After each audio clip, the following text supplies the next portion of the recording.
Give yourself a pat on the back. Give yourself a round of applause. See, I know that there's a battle brewing inside of you, and I know that there's days where the battle wins. But see, there's a thing that I like to buy into, this idea that even if you lost a battle, the war still wages on. Everybody's not going to wake up excited. Everybody's not going to wake up happy. Some people are going to have a different thought process. Perspective can be very different. And I know that there are times where asking for help seems weak, but understand that it is not. It is your superpower. It is the greatest part of you, your best asset. You don't have to mortgage yourself because you don't want to look weak. Be great. Be something amazing and get help. 3 simple numbers, 988. You know 911. 988. Don't make a decision that people who care about you have to live with. Make one that you can live with. Don't make decisions that leave memories of that are not of the best. Leave the best memories. I know it's hard. I know the challenges are difficult. I know there are moments where you're just not sure. But you are not in this alone. You are not the only one who thinks like this. You are not the only one who's going through this. There's some people who see you every day and you smile, and they don't know how you're dying on the inside. They don't know how hard you're fighting just to smile. And all I'm asking you is to make a decision that not only can your loved ones and the people who care about you can live with, but a decision you can live with. So before you make a decision that leaves so many people heartbroken, make a decision that leaves so many people heart whole. And dial 988. Now let's talk football. Welcome back, welcome back, welcome back.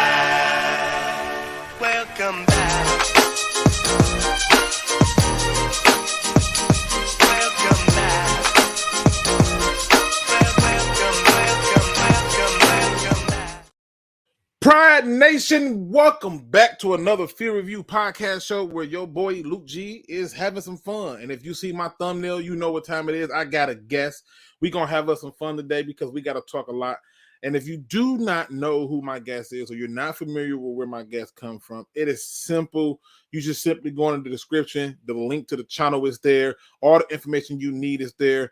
And this is the thing I want you to know, that the person I'm talking to, not only does he give you content on the tube, he's going to give you the content with the pen. And I ain't talking rapping. I know some of y'all hear the pen and think we out here freestyle battling. But I'm talking about a person who's going to give you something to think about and thought-provoking. So the reason I needed this man to come on was because we need to have some open conversations, and people can feel free to check me if you need to, okay? Now, for those of you who don't know what I'm talking about Detroit Sports Nation's Eric Vincent. My good brother, welcome to the show. Hey man, it's a pleasure to be here, man. I appreciate the time, and I might have some rap bars for you, man. I got a little bit of time. It's the off season. I might have some bars. My bad.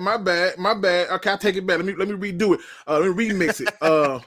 My man's over here got the pen power. Okay, there you go. Yes, sir. You know, and if y'all ain't paying attention, he got that RZA beard going on, so he might be bringing y'all some Wu-Tang love. You feel me?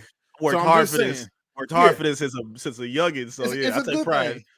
So obviously, many people probably know who you are. Many people probably don't. I'm gonna do a general roll call of who's in the building with us really quick, and then I'm gonna have you tell them who you are, what you do, what you rock with, and everything like that. Yes, so let me do that really quick. We got my man Vash Starwin in the building with us. Looney Tune is in the building with us. Dr. Detroit is in the building with us. One of my more logical people, not a Lion fan, but the Pistons champs already. Yeah, they're in the building. John Kepler is in the building. Shout out to you, sir. Always happy to see you. Big T is in the building. One funky Lion fan who says, hit that like on your way in. Yes, sir. Beanie Siegel, which is one of my favorite rappers, actually. So I love the name. What up, though? Craig Ferguson is in the building. Go Lions is in the building. That fan man is in the building. 1991 Max Stagg is in the building. Giovanni Lyons is in the building. Messiah Flutie is in the building. He says, only trade we need to make is for the 6th pick. Thanks, Brad Home. We gonna talk about it. We got my man Giovanni Lyons. We got the blue boogeyman in the building. Chrome is in the building. Super Saiyan Lion is in the building. If you in here, put something in the chat, a middle finger or something. I don't really care. Let me know you here. D Williams is in the building. Lions Lee is in the building. Tim Madison is in the building. Midwest Lions is in the building. Ricky Sanders is in the building. He says, "Let's go, E." Hey, What up, Rick? We got my man Rick in the building. We got Hatter's House 710. Lions Rumble 81 is in the building. We got my man Hank 313 Detroit Lions Blood in the building. Dude, that's a nice little photo with the lion with the little cigar going. I see you out there. Tough. I like that. I like that. Jack Frost is in the building. Dr. Detroit's in the building. Motown Football. And if I'm missing anybody, I think I got everybody minus Mars is landing. Can't miss out on my people. Tell the people where you from, what you do, and why, how you got to this point to be a Lion fan and talk Detroit sports. Man, so yes, a pleasure, man. Really like being here on the platform. My name is Eric Vincent. I appreciate being here deep with the people. A lot of people here in the chat. But I was born into it, man. I mean, Detroit sports is something of a different animal. And, my dad, he grew up with season tickets. I grew up playing football. I'm a Piston fan at heart. I played sports in high school. And that's just where my love took off, man. And I did, journalism in high school, and I went to Specs Howard. Really been involved for a while, for about at least 10 years. Worked for WDFN radio for a while. Did some, features for Bleacher Report and CNN. I've done a whole lot at this point. So to be here now, I work with Detroit Sports Nation. Very proud of what we're doing over there on our network. I got a show called Beyond the Box where we record twice a week. If you guys want to subscribe to our YouTube channel, Detroit Sports Nation. We get you instant notifications once we go live. Also got my own show on there, the DSN News Desk, where I kind of break news about what's going on in Detroit sports and kind of just give my takes on it to engage with the crowd and the fans. It's been great, man. Again, being able to work with this fan base, I think the Detroit sports base is the best in the world. I don't say that lightly. I mean that 100% of the way. And to be able to try to represent our sports as accurate as we can, because we know the national media ain't gonna do it. They go clown us, constantly. So it's huge for us to do what we do, and we appreciate y'all's support to help make this happen, man. For real. Yeah, listen, it's so crazy because I think it's because of the national media. I'm even on YouTube, and I got so tired of a lot of false narratives, particularly from our only radio show at the time. And one particular guy who is a Giants fan who I don't want to name here, but it got to the point where I'm just like, you're not even offering up the other side. You're just driving home a negative point because it's easier for ratings. And so that's it. This is what we look at and stuff. And so when I got into it, I was thinking to myself, let me try to just get a platform where I could bring all Detroit people together. And that's what I tried to do. I managed to bring people into it and do different things. And I also wanted to make it to where it was open, to where, hey, I'm not always right. Feel free to jump in and yell at me. I'm cool, right? Absolutely. Absolutely. I'm cool. Open conversation. So it's just one of them things that stand out to me. And so we're going to talk about that today. We're going to talk about free agency. We're going to talk about the draft. We're going to talk about how we are going to approach those things. And that's what I want to focus on today. And so to get right into it, because I see right now there's a lot of people. One of the messages already told me, don't talk about no damn running back at 6. But we're going to get into it. We have to. We ain't got a choice. We got to keep it all out. We got to talk about it. And then obviously my man Greedy, shout out to Greedy the Amazing, says, you telling the truth, Luke. John Robinson would be perfect for this squad. Bring us to the next level. I'm just trying to give different perspectives. If you like it, you like it. If you hate it, I totally get it. Yep. I'm going to get right into this right off the rip. Let's do it. What did the Lions do with the 6th overall pick in this draft? Now, I'm going to pose a few scenarios after this question, but I want to show your view on what they should do with this 6th pick. Okay. Anytime you're ready, shoot for it. Oh, you want me to go? Sorry, I thought you was going first. I want you to tell me what should they do with that 6th pick, because I have two things I came up with. I got a third option that I know going to tick off a few people, but they're not going to like it, but it is what it is. Yep. 6 puts them at a tough spot. I think first, going into this, I think people need to understand that the position that the Lions are in, because there's been a lot of debate on where the pick should go. I think people need to give the Lions a lot of credit for how they've done with their previous drafts and the affordability where they can be a lot more flexible than people give them credit for. So you brought up the idea of drafting a running back early, or people even talking about a quarterback early.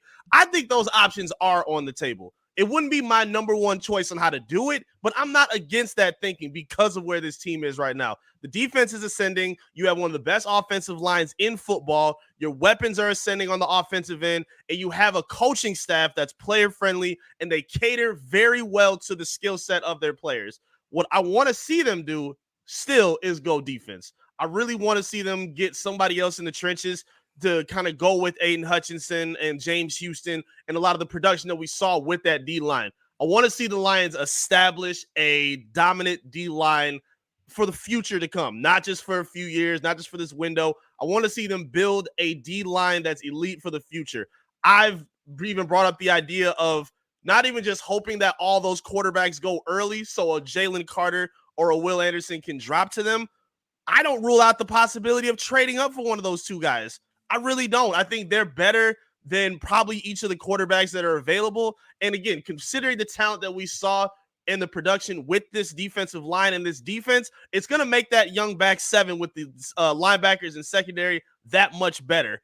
I really think that's going to help them tremendously. I would love to see one of those guys. If they can't, I would love Brissett from Clemson, if he somehow is still there. Maybe Miles Murphy, or maybe just find a way to trade back. The Lions have a lot of options at their disposal, considering how they played and considering what's available to them. So hopefully those quarterbacks come off early, so one of those two D linemen come their way. But I want to see them address the trenches with the defense if that's what they do at 6. And I feel like that's everybody's dream scenario. Everybody's praying to God that everybody goes nuts and want a quarterback and Jalen Carter just fall to you. But Yes, ironically, there's a lot of Lions fans who I now like to call the church guild, who act as if though Jalen Carter is no longer draftable because he decided to just simply do what most people would do when they're afraid and confused or did something they shouldn't be doing in terms of racing and just go. But that's not the point. I think most of us want that D tackle. Mm-hmm. We've been talking about build up the interior part of that defense. And in my opinion, we should build it all the way up the middle. I've been trying to do this for years because I've been very critical of Brad Holmes because I'm like, hey, when you got here, the defense was hot garbage. Right. And you're here and the defense is still hot garbage. Mm-hmm. And so I've been critical of him in that because I felt that what I was seeing was a guy who was putting all his chips in batting on golf. And I was like, look, this is not going to pull out. So I feel like everybody wants that, but I want to make it harder on you. Let's say your favorite quarterbacks are gone. Your top 3 quarterbacks are gone. Let's say Jalen Carter's gone. Will Anderson is gone. What do you do with your pick at 6? And the quarterbacks are gone. At that point, your top 3 quarterbacks are gone. Will Anderson is gone. Jalen Carter's gone. At that point, I'm going to find a way to move down. Right, I would really like the upside of a lot of the cornerbacks. We kind of talked about a few of them, but I think Joey Porter Jr. has tremendous upside with his long arms, his skill set as a tackler.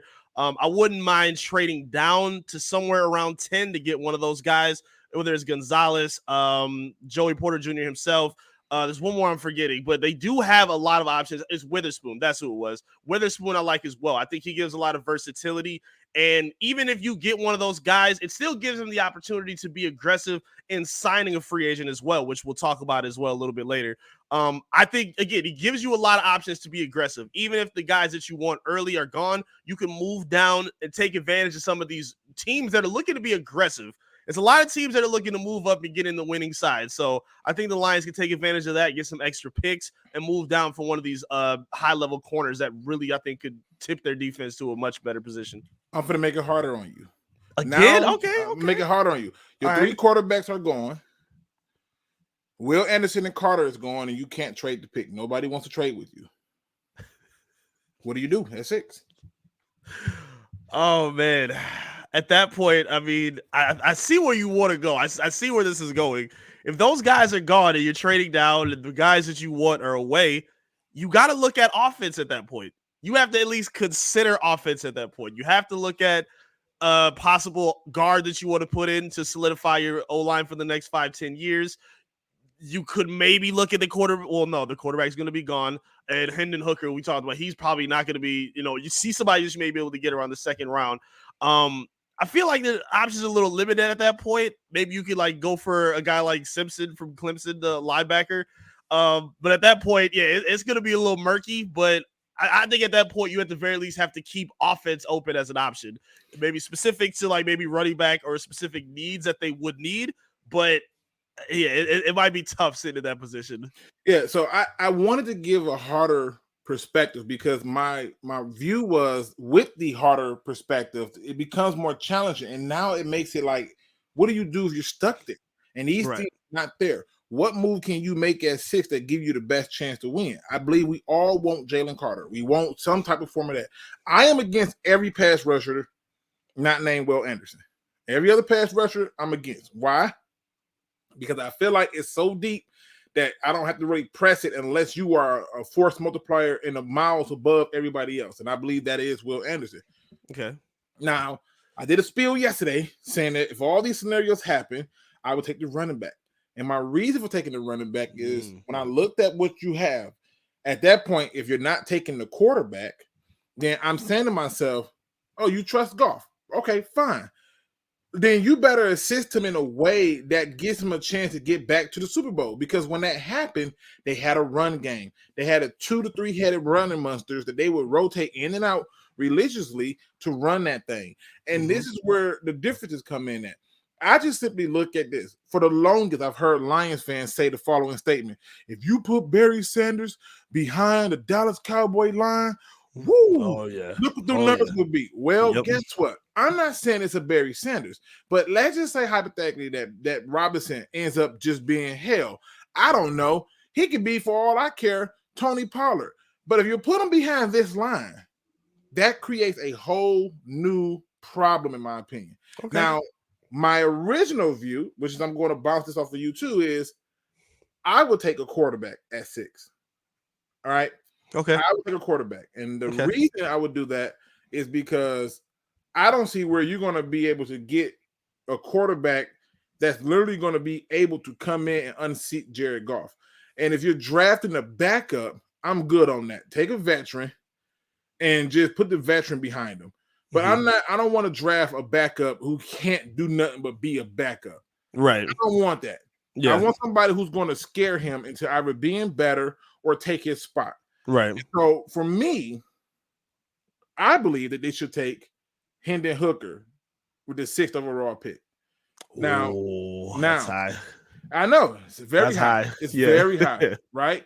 But in my opinion, he's the best quarterback in this draft. In my opinion, he's not going to have to play this year, right? And on top of him not having to play this year, he's going to sit anyway. And Okay. I feel like the other options pose different circumstances. So my question to you is this: you sitting up there, okay? You sitting up there, and you decide, you know what? I'm going to go quarterback, or maybe you don't agree with it. Maybe you don't. But if you decided to do quarterback, who are you taking at 6? If I were to take a quarterback at 6, there's only 2 I really like. I'm not in love with Levis and Stroud. He had a really good like postseason, but I don't know if I want him under center for the Lions. I don't think Bryce Young is going to drop that low, so I can't really wish for him. But I wouldn't mind Anthony Richardson. Like I'm not seduced by what he did in the combine, and I'm not like, to me, I don't think it's fair if anybody solos one argument for him. You can't be like, oh, well, look at his record in Florida. That doesn't tell the whole story. Well, look at his combine. That doesn't tell the whole story. Look at his numbers. That doesn't tell the whole story. You have to take everything into account, including his skill set, which is a big arm player. He's 21 years old, so he's not going to have to play right away, as you just mentioned. And I think there could be a chance that he falls down to 6. I don't think all those teams are going to be able to move up into the top 5. I think the Lions are going to be in a good position where Richardson could teeter around there. And I think he has a lot of upside. Be very clear. Like, we'll talk probably more about Jared Goff later, but Goff was in a position where you took a lot of the weapons away from him, and he didn't look as good as he did in his Super Bowl season with the Rams. He wasn't a perfect quarterback. Anthony Richardson is not a perfect quarterback. Nobody is a perfect product coming in. But if you put the right pieces around him like they already are, and the Lions system of their foundation offensively, I think Richardson fits perfectly with that running back core, with the threat of a deep threat throw to J-Mo deep and having Amon-Ra on third down and a tight end maybe you can throw to him, and a very creative offensive line with Ben Johnson calling the shots to put them in productive positions. I love the possibility of that. Richardson, if he's available at 10, I'm keeping as a very possible option if we're keeping the best player available mindset in mind, because for what you need is a quarterback for the future. And the Lions have acknowledged that too. So I think he needs to be in the discussion. He would be my pick, honestly. But I wouldn't pick Hooker as high as you would, but I do like his upside of maybe you can get him in the second round or maybe even the third early. I don't think he'll be there in a second. Yeah, you think very highly of him. You would take him at 6. Well, okay, so here's one piece. Here's one piece, right? Okay. Do you know who Hendon Hooker used to? You know who his mentor was Who's that? when he was in college? Who's that? Peyton Manning. In fact, he talked to Peyton Manning quite often. Quite Tennessee often. ties, yep. Yeah, Okay. and that was his mentor. He talked to him quite often, and they had long conversations. So let's just hear me out. Okay. If let's say the coach decide that, hey, they look up and they're picking at 5, and let's say somehow Jalen Carter falls to them, or let's say they look at it and they say, I'll just take Bijan Robinson, right? And they take Bijan Robinson at 5, and everybody looks at them and go, well, you got Jonathan Taylor, and they go, yeah, I know, right? Which obviously is a pipe dream in a lot of cases, because it wouldn't make sense to have 2-headed dragons like that, but I get it. But let's just say they decided they don't go quarterback at 5. They got another pick at 12. True. So, and the fact that Peyton Manning played for the coach, is loved by the coach, has a relationship with him, Eli, and he went to Tennessee, the same school. Yeah, I think Hendon Hooker, even if he got to the second, he won't be there at 49. So you're going to have to trade up to get a Hendon Hooker. And so when I go through and I look at it, Derek Carr going to the Saints, take them out of the running for a quarterback. Good. Lamar being franchise tagged by the Ravens takes them out of it for one a quarterback. Good, right? Okay. But there's still a ton of teams. And one of the things that I like to do is have a little visual aid, because I want to know, where do you see the opportunity, or do you see something that will let you know that there's a good chance that oh, Ricky. Everybody needs a good hooker. Oh, Chill, my God. I'm gonna let that one float for a minute. Yeah, let that sit. Let that sit. Everybody, we in 2023. Hey, shout out to Sports on the Run. What's going on, brother? Says, Luke, what's good, my guy? Long time. Yeah, it's been a while, brother. I'm happy to see you in the building. I'm always excited when I see people in the building. I support anything Detroit, and I do my best to, get with the people. Let's just play devil's advocate with this for a moment. Okay. Let's just say, hypothetically, we're just going to say that Hendon Hooker is going to go. So we don't think none of the teams past Carolina would take a guy like Hendon Hooker. I think Carolina wants their guy to start this year. Okay, unless they get Jimmy Garoppolo, then at that point, right. Okay, cool. All right. So it's safe to say that most of these teams don't need a quarterback. Washington needs one, but I'm pretty sure that they probably wouldn't mind letting the guy sit, because they're clear about Sam Howell. Basically, it's his job to lose. Right. But now you go to Tampa Bay at 19. Yep. I think they definitely need a quarterback. They could. And that's another option. And we just keep on coming on down. We can skip over a few of these ones because we know they're not taking a quarterback, right? Right. But now when we get into that second round, when we get all the way back up to that second, and you start to look over at these guys in the second, and now the coach is sitting there at 36, the Rams, who want to allegedly trade Stafford. Yeah. You don't think a Hendon Hooker looks appealing to them? It could. So at this point, I'm seeing where between picks 6 and 49, the options for a person to take a quarterback is still there. Yep. The Saints could be thinking, let me add some things to the team for Derek Carr, right? But they also could be thinking, let me get my future, right? Like, there are so many options. If the Jets get Aaron Rodgers, which I'm praying that they do, because I don't really give a care where Aaron Rodgers go. I just want to still play him and beat him, right? It's cool. But Green Bay still might feel like, hey, let's get somebody that can sit behind them. New England might get somebody that can sit behind them. And it's just too many teams who are still quarterback needy, in my opinion, for us to wait to 49. In my opinion, you're going to have to trade up. And you're going to have to get up to this pick right here, up to number 33. And I think at that point, that's why Hendon Hooker would be on the hook for me. Now, granted, you had a beautiful video recently that I was very much on par with in talking about our quarterback situation. So I'm going to ask you a simple question. Okay. Simple question. Okay. Do the Detroit Lions have a franchise quarterback? Ooh, oh boy. All right, I'm gonna prepare myself because I know the Goffense army gonna come after me for this. Oh, they're gonna come. They're gonna come. I'm ready. If you say it wrong. Okay.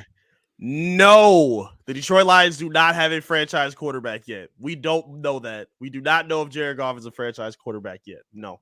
Okay. So you don't believe he's a franchise quarterback. Are you confident enough in waiting for Jared Goff to play this year and then try to re-sign him in 2024? Yeah, I'm content with him being under center as a starter for this season. I think it could work against the Lions if they're against paying him too, because if this weak NFC and this weak division pretty much plays out the way we think it will, which is the Lions winning double-digit games, hosting a playoff victory, like they show that they have that upside with how the NFC North is forming. So if we see that success, it's going to cost you about close to 50 to pay Jared Goff. I don't think he's going to break off no, it's not a hometown discount. I mean, he got traded here. So I don't think he's going to try to do Detroit no favors to stick around. I think he's going to want that long-term secure money. So, yeah, that's all I'm worried about in that which is what I brought up to the people that want Jared Goff to stay here. My response to them is, if you believe that, then he needs to be re-signed after the draft, and he's going to get a minimum of 4 years. Are you prepared to accept that?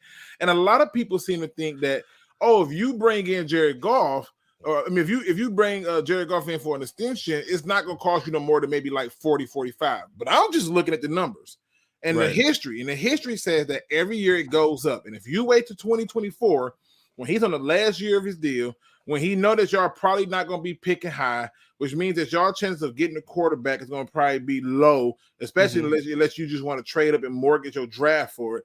He has leverage. And at that point, looking at how these numbers are going up, it's no way he plays for 45. Not when Daniel Jones just got 45 and Geno got 30, totally agree. 35. Yep. I don't see it. Totally agree. I don't see it. And to me, that if you're going to have a quarterback on your roster that you can literally get away with doing some things with, i.e. draft a quarterback, whether it's Hendon Hooker, Anthony Richards, a guy I personally wouldn't touch because he scares the wits out of me. But rather draft one of those guys, right? At least you know if you move on from Goff, that's like $30-something million you get. Yeah. To help that younger quarterback with more talent on defense, with more talent on offense. And my only issue is to the people who want to wait, when I ask them the question, do we have a franchise quarterback? They all don't want to answer it directly. They don't want to just give me a straight yes or no. Okay. And it's because they know the truth. We don't have that. I know. We don't. And they're going to tell you, you don't need a franchise quarterback. You don't. You know, the Lions went to the divisional round with Eric Kramer, and he was not good that year. Right. So, you know, I get it. But the reality is this. If there's ever a year for you to play luxury pick, this is it. The only thing I have with Anthony Richardson is I can't take the project player at 6 overall because the 49ers are a cautionary tale, and there's a few other teams I can go through and name that took a project are a cautionary tale. Yep. And I don't want to play this game when I know that there's a person who's pro-ready, a guy who has a mentor in Peyton Manning, a guy who has been coached up and trained, and you know it's working because you can look at the moment he started talking to Peyton, his numbers tremendously skyrocketed.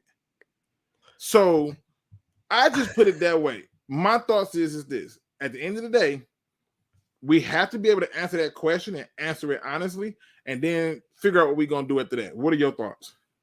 First of all, I love anybody with a good agenda. Your Hendon Hooker agenda is generational. I got to start off by that. This is unbelievable success you have for Think about it, right? I love it's a scary chance that he will not make it to 49. It's possible. You even mentioned the Jets in the first round. I mean, they're not a great drafting team, and they could be in the hook where if they do even sign Aaron Rodgers, they could want somebody behind him. So that is a possibility. But to answer your question, Although they and do your got thoughts, Zach Wilson, but we know right? they not really feeling Zach. Yeah, no, it's over for him. He's cooked. It's time for him to go to, he needs to start picking up some applications soon. But to go with your question, it all, to me, yes, I agree. Some teams don't need a franchise quarterback. And the Lions are in a position right now where they maybe don't need it as well. But the point is, like you just said, you don't have one. I believe a franchise quarterback is a player that uplifts everybody around them. Jared Goff is a good quarterback, but he's at his best when everything is perfect around him. That to me is worrisome about building around.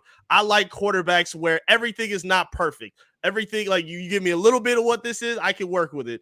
And for him, like we saw games where like you could even make the case that he wasn't even the most valuable offensive player or piece for the Lions. You could argue it was the running game. You could argue it was Ben Johnson's creativity. You could argue it's the offensive line. Like you could make a lot of cases for different pieces of this Lions offense about which is most valuable. I look at Jared Goff, look at his skill set. I give him credit for what he did. He's serviceable and he's outplayed his expectations. I will give him his credit for what he did last season. But if you look at his numbers, outside maybe the 4,400 yards, 29 touchdowns, maybe taking care of the ball, 7 interceptions, 64% completion percentage. I don't think that's a stat line that's just something that you can't find anywhere else.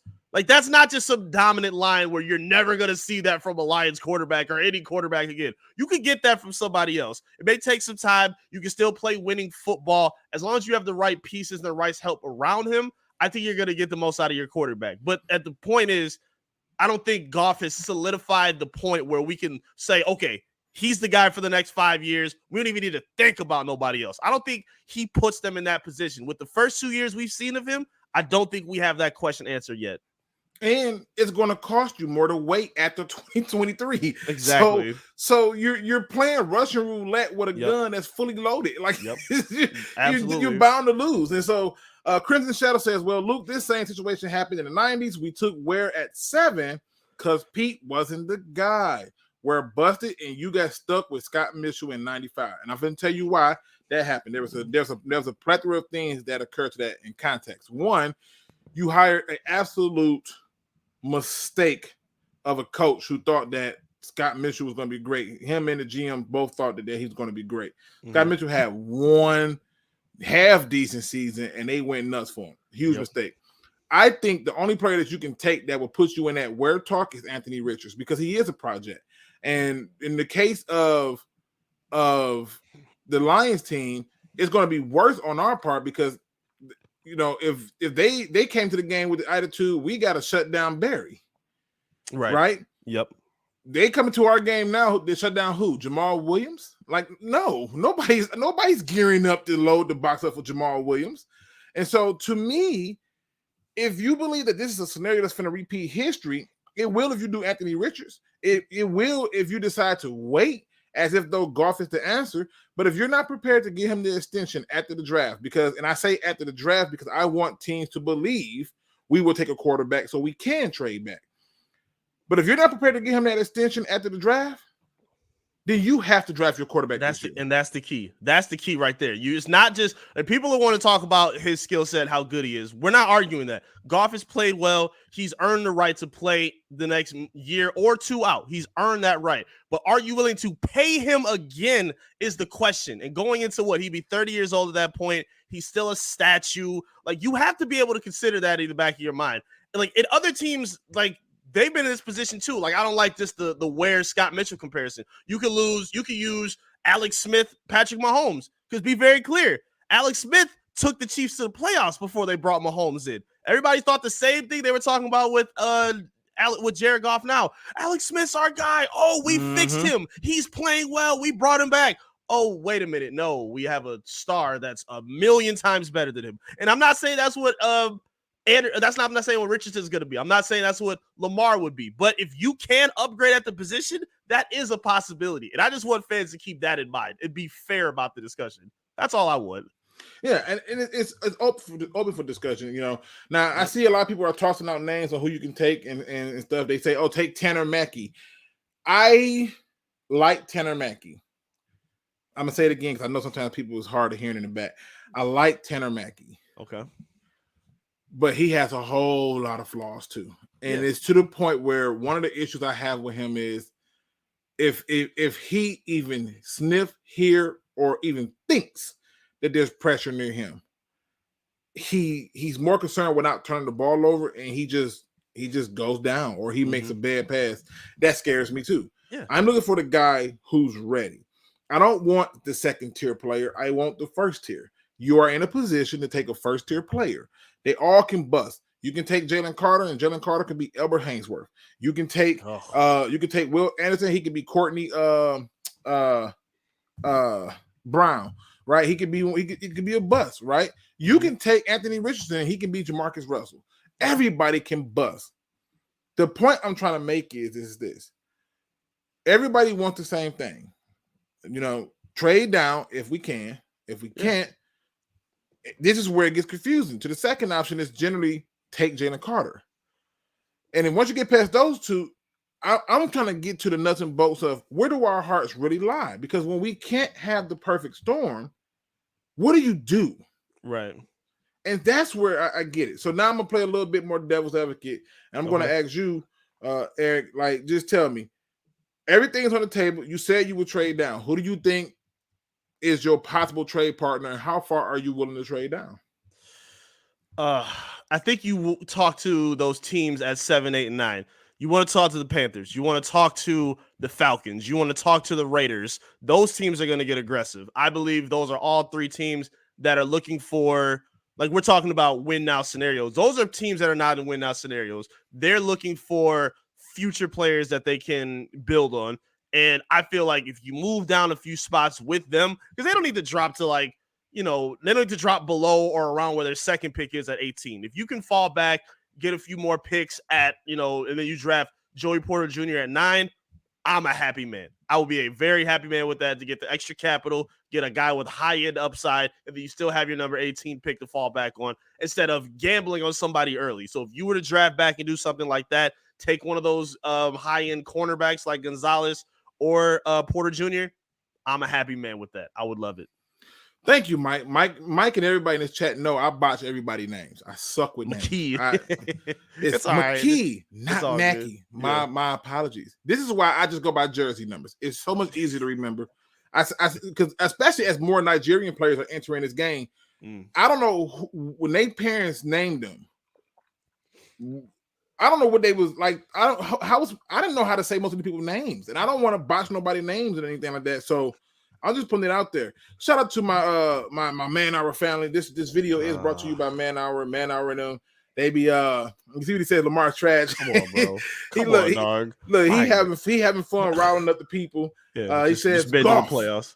It's going to be great in 2023. And there was even a comment earlier where they were saying that that I believe it was from him from not a Lions fan, that look, if you're going to go out and get somebody, go out and get Lamar. My problem with going out to get Lamar is that contract it's going to cost you. It's going to be very expensive. Yeah. And if you're ready to pay that, you're ready to tell a lot of people goodbye. I'm just telling you the truth. If you pay that money, be prepared to tell a lot of people goodbye. I don't think that it's going to change anything, but it is what it is. That's the league, though. That's the league. You got to be ready to say goodbye. You got to be ready to say goodbye to assistant coaches. You got to be ready to deal away some of your best receivers. Like, it just happens. That's the price of winning. And if you have the guy, like we just saw it with Kansas City, and obviously Patrick Mahomes is an outlier scenario, but he lost Tyreek Hill and still had his best season. That's the example of a franchise quarterback. Even if you look at Lamar Jackson, yes, it's going to cost a lot of money, but he's been in the playoffs repeatedly. He's been an MVP with limited offensive assistance around him. To me, that's the making of a franchise quarterback. He's 26 years old. We may not have even seen his best upside at this point. I feel like those are the guys that you gamble that kind of money on. Like, think about this. You have a lump sum of money. Are you going to go buy the safest Toyota Corolla you can find, or you go buy it on a Ferrari where you know it can take you into some extravagant places for the next 10 years? I mean, that's the type of stuff you do. You take those risks for the things that are worth it. And I think Lamar would be in that case. As Man Hour, a.k.a. aka Buck out here in these streets, he says Lamar's going to also cost you 2 first-round picks on top of that money. So don't forget that. And so those are things that you got to look at. Now, me personally, when looking at how to go about this, because this is how I would attack this draft. This is how I would definitely attack it if I could. People ain't gonna like this, so let me just go ahead and bring this up. I know I'm gonna upset a lot of people with this. If it were me, okay, I'm gonna show you how far Luke is willing to go down. As long as I'm gaining future capital, I don't really care. Mm-hmm. Luke is more than happy getting as low as 19, where we got picks back to back. I'll take 20, right? Why? Because guess what? If I'm falling that far down, somebody's paying me a ransom. This ain't no cheap streetwalker. This one right here is a full-fledged high-end escort. She come with makeup. She come with standards in the shower, right? And to me, if I'm willing to trade, I'm asking myself, if Carter's not there, right? If the quarterbacks I like ain't there, cool. I'm getting out of that 6 as much as possible. I'll get as low as I'll say, I'll stop at between 25 and 19. You should be getting a lot of resources back if you're going that low. And that's my point. Cool. If I'm getting out of the top 6 and I'm making trades on top of trades and I'm garnering more and more capital, because guess what? There is gonna be, let's just say y'all say we don't do the quarterback. Let's say Caleb Williams, is the guy. Yep. I can come out and just be like, I'll send you 3 first-round picks and you let me move up. Maybe like, oh, who's turning that down? So my thing is sometimes you got to be able to look future-wise. That's another scenario I'm gonna say for another solo video, but I wanted to bring it up. In reality, the way I would attack it has nothing to do with 9, 8, 7, right? Mm-hmm. The person who picked that I want, that I think make the most sense, is Philly. Why? Philly, take your running back at 6. At 10, I still get the cornerback that I like, or that whoever the Lions fans like. Mine is Joey Porter Jr. Everybody else seemed to like Witherspoon or Gonzalez. But I get that. I get more assets. I might even luck up and take their pick at 10 and their pick at 31. And so now I got 3 first-round picks to play with. Okay. And I can now add to my defense. And so what I would do is at 10, I'll take Joey Porter Jr. This is what I would do. I would take Joey Porter Jr. And after I take Joey Porter Jr., when I come back at pick 18, I'm going to take Kancey from Pittsburgh, number 8. I'm taking him at 18, okay? Okay. Now, if I mess around and I get them to trade me that first, and if they don't want to give me this first at 31, maybe they want to do it in next year's draft. No, I want 31. Guess what I'm doing at 31? What you doing at 31? I'm taking me a linebacker. I'm finna shore up everything up the middle. I've got my corner on the outside, right? Feel good about that. I got my D tackle on the inside. Feel good about that. I take me a linebacker for the inside. And by this time at 49, a lot of things is going to happen that's going to allow me to do some things a little different. Because I still got pick 56 too. So now here I am with 49. 49 rolls around. Now I can take my guard. Well, Luke, I thought you wanted a quarterback. Well, I'm following y'all rubrics. Y'all don't want no quarterback. Y'all don't want no running back. Y'all just want to take a cornerback and pray to God he's something special. But y'all keep acting like cornerback learning curves is not high. Like, it's very challenging to come into the league and be a good corner. Yes. What you saw Patrick Surtain do was not for the faint of heart. Yes. What you saw Sauce do was not for the faint of the heart. Yep. And so that's a rare thing. And so at that point, I'm just telling you, I'm trying to do everything with these picks to build up the middle and get things lined up. That's how I would attack it. How would you do it, Eric? Well, I agree with a lot of the moves that you just brought up in terms of trading down. If you can get that low and somehow find a way to get 3 first-round picks out of the 2 that you just had, I would totally do that. I'm totally on board with that.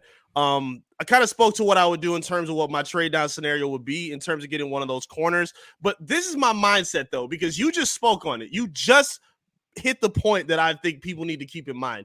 Yes, cornerbacks in the first round that develop right away are a rarity. That doesn't happen. Like, people, Lions fans, we remember Darius Slade. He was a 2nd-round pick. He was horrible his first year. Like, he didn't start getting going till that, like, maybe second window of the second half of his second season, and then he really became who he was after that. Like that development comes with time. But if you're willing to gamble on a Gonzalez at 6, if you're willing to take like one of these position players super early, even running back to an extent, like I know we talked about Bijan, but even taking a running back at 6 does come with some risk. If you're willing to do that, that shows you have the ability to be aggressive with some of the decisions you make, which is why I don't snarl at the idea of getting an Anthony Richardson, which is why I don't snarl at the idea of trading for somebody like Lamar. I think the Lions fans need to be a little bit more rational with where this team is. They are in a better position than people realize because they just won 9 games. The defense is ascending a lot better. And Brad Holmes has won with a lot of these late round picks that are establishing themselves as young foundational pieces like Rodrigo, Kirby Joseph, James Houston, even Hutch. Like he ascended what I thought he was going to look like. He was like he could be a top 5, top 10 guy in this position. So knowing that, I think you have the ability to make some of the ideas that you just came up with a reality, whether it's trading down or trading up. I just think I wish people were more optimistic about these discussions. I think people are still scared thinking that this is like a 3-13 team. This team just won 9 games. You're 5-1 in the division. You beat winning teams and you show that you have an upward trajectory. Like if you keep that in mind, I think none of these scenarios are crazy. But for what you just asked, I would stick with the like trading down kind of like around the 10 area and still landing on one of those cornerbacks who I think have the highest value around that position in terms of what they're doing.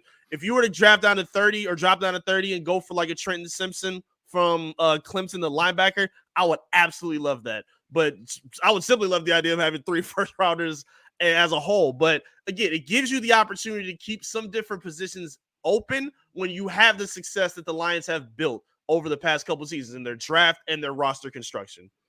Yeah, I mean, again, this is to Jack Frost.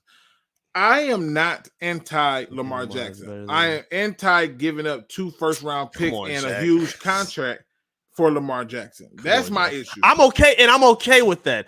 This is the problem I have. Acting like he can't play. He didn't quit on his team, bro. He's not getting his money. Would you go to your job if they didn't pay you what you thought you were worth? Come on, Jack. Come on, let's be fair, bro. And a lot of times people don't. The money is what it boils down to. Now, also on top of that, this kind of rolls into a question that I like because he says, okay, here are your 3 options: re-sign Goff to a huge contract, or Lamar, to a huge, or it said re-sign Goff or do a huge contract for Lamar, or bring in an unproven rookie. Out of those 3 options, what do you like? I'll stack them in order for you. I would take Lamar first as my first option because I believe I like his upside and I like what he can bring for the future. I still think Goff kind of has the stopgap like essentials of a quarterback right now. Number 2, I would bring in that rookie because you can play Goff for 2 years, let that rookie develop, then get off of him after that, and then you have a rookie quarterback on a rookie deal. And then my last will be paying Jared Goff $50 million. We're all on the same page where we think the Lions are going to have some meaningful success over the next couple of years. And if that's going to happen, it's going to cost Goff the same money you don't want to pay Lamar Jackson. So you might as well take care of the money now with one of those 2 guys. And I would rather give it to Lamar. That's my personal take on it. Those are my 3 options. I'm a little different. If I was doing it just and I had to just pick one, I'm taking the unproven rookie. If I had to stack it up, it would be unproven rookie, re-sign Goff, huge contract for Lamar. The reason I would do unproven rookie is I'm not even looking so much at the contract. I'm looking so much in terms of saying this team's history is about rewarding those who perform for them. And I get that you want to reward Goff. You rewarded Goff by telling everybody in the world he's your quarterback when you restructure this deal. And so you could have just left his deal like it was, let him play that 1 year on that high cap, dumped him and had a huge amount of cap going towards it. You restructured it, gave him some guaranteed money, let him know he was your guy. But, you also had people come out, multiple people, and say he's not going to be here for 10 years, right? So at that point, that's why I would go with the unproven rookie. Like you said, he got 2 more years. The reason Lamar would be last is because I think Lamar would do the most damage to disrupt what we've done on offense. And when I played football, there was a few times where I had to play fullback, right? And we ended up having one quarterback who had a big arm. He did not run. He just had a big arm. Okay. We had this other quarterback who literally thought he was Michael Vick. Like he thought he was the next Michael Vick. We all know those. And I cannot tell you how frustrating it was to try to block for a guy who takes off and run for no damn reason. And it was killing me on the inside. And I feel like with our offensive line, hell, when Goff took off and ran, they were shot like he ran. The hell did that? What did that happen? I don't want that mixed of confusion happening. So for me, I'm out at that point. But again, it just boils down to those small things. Now, I got to do this since we're in the middle of this because I want to make sure I plug this because I'm about promotion. I'm about showing some love and everything. You want to know how to find them, right? You want to know where they at. Let me make this nice and big. You know, some of us is hard to see. Yes, sir. This is where it's at. Okay.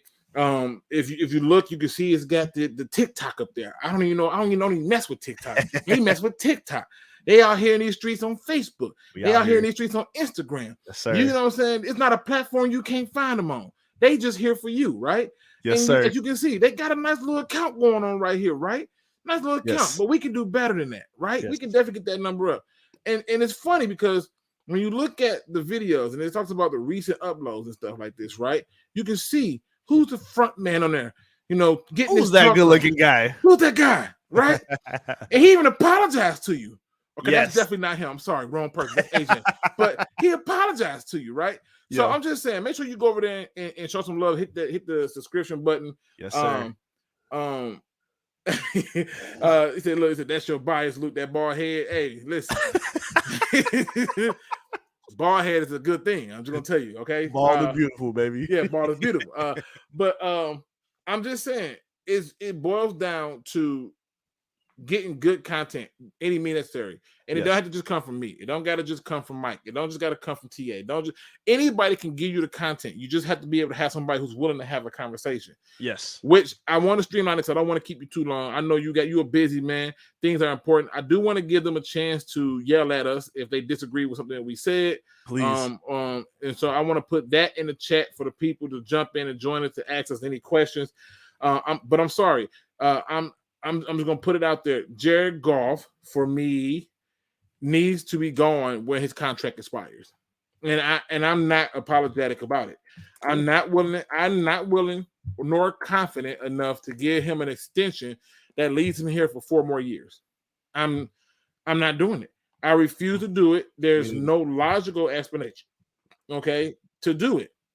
And so, if you're one of those people who are cool with that, more power to you. Let it ride. But if you're one of those people who disagree with me, you disagree with Eric, you disagree with something that we saying, cool. While I put that in the chat and pin it, I'm going to ask you a question, Eric. How do you attack free agency? Because I think this is something that we need to address, as it is literally around the corner. It is literally like there. And so let me go on over here to give you the top 100. I don't know who came up with this list and thought Javon Hargrave should be number 1, but God bless him. That's mad wild. Who did this one? Let me see. I got to find out because you got to know who these people is. Yeah. Okay, now it makes sense. We're going to leave it alone. Okay. Yeah, we're going to leave it alone. Oh, Greg. All right. So here's the top 100. I will just move it down slowly, and you just let me know when to stop and if you would take that guy. Okay? Yeah. But a lot of these. Check it. Yep, a lot of these guys I'm okay on. I have my wish list of who I would like for the Lions to acquire, and a lot of them are not super pricey guys, I don't believe. Actually, that's the first one right there. Jamel Dean, I think it might cost him a little bit, but I'm a big fan of him. I know he's had some injury problems, but I think he's got a lot of upside. He's a very good tackler, really good cover skills, like a lot of the DBs in Tampa Bay. I think Todd Bowles did a really good job of keeping those guys and helping mold them and grow them. I would love to see him with the Lions. Again, I don't know if he would necessarily be your number 1 guy, but I think he's a good compliment to have if you were to also draft another corner and boost your secondary up with a guy like Jamel Dean. I feel like a lot of what their plan is going to be around re-signing a lot of the guys that they had last season. I can see DJ Shark coming back on a short deal. I can see Jamal Williams need to be come back.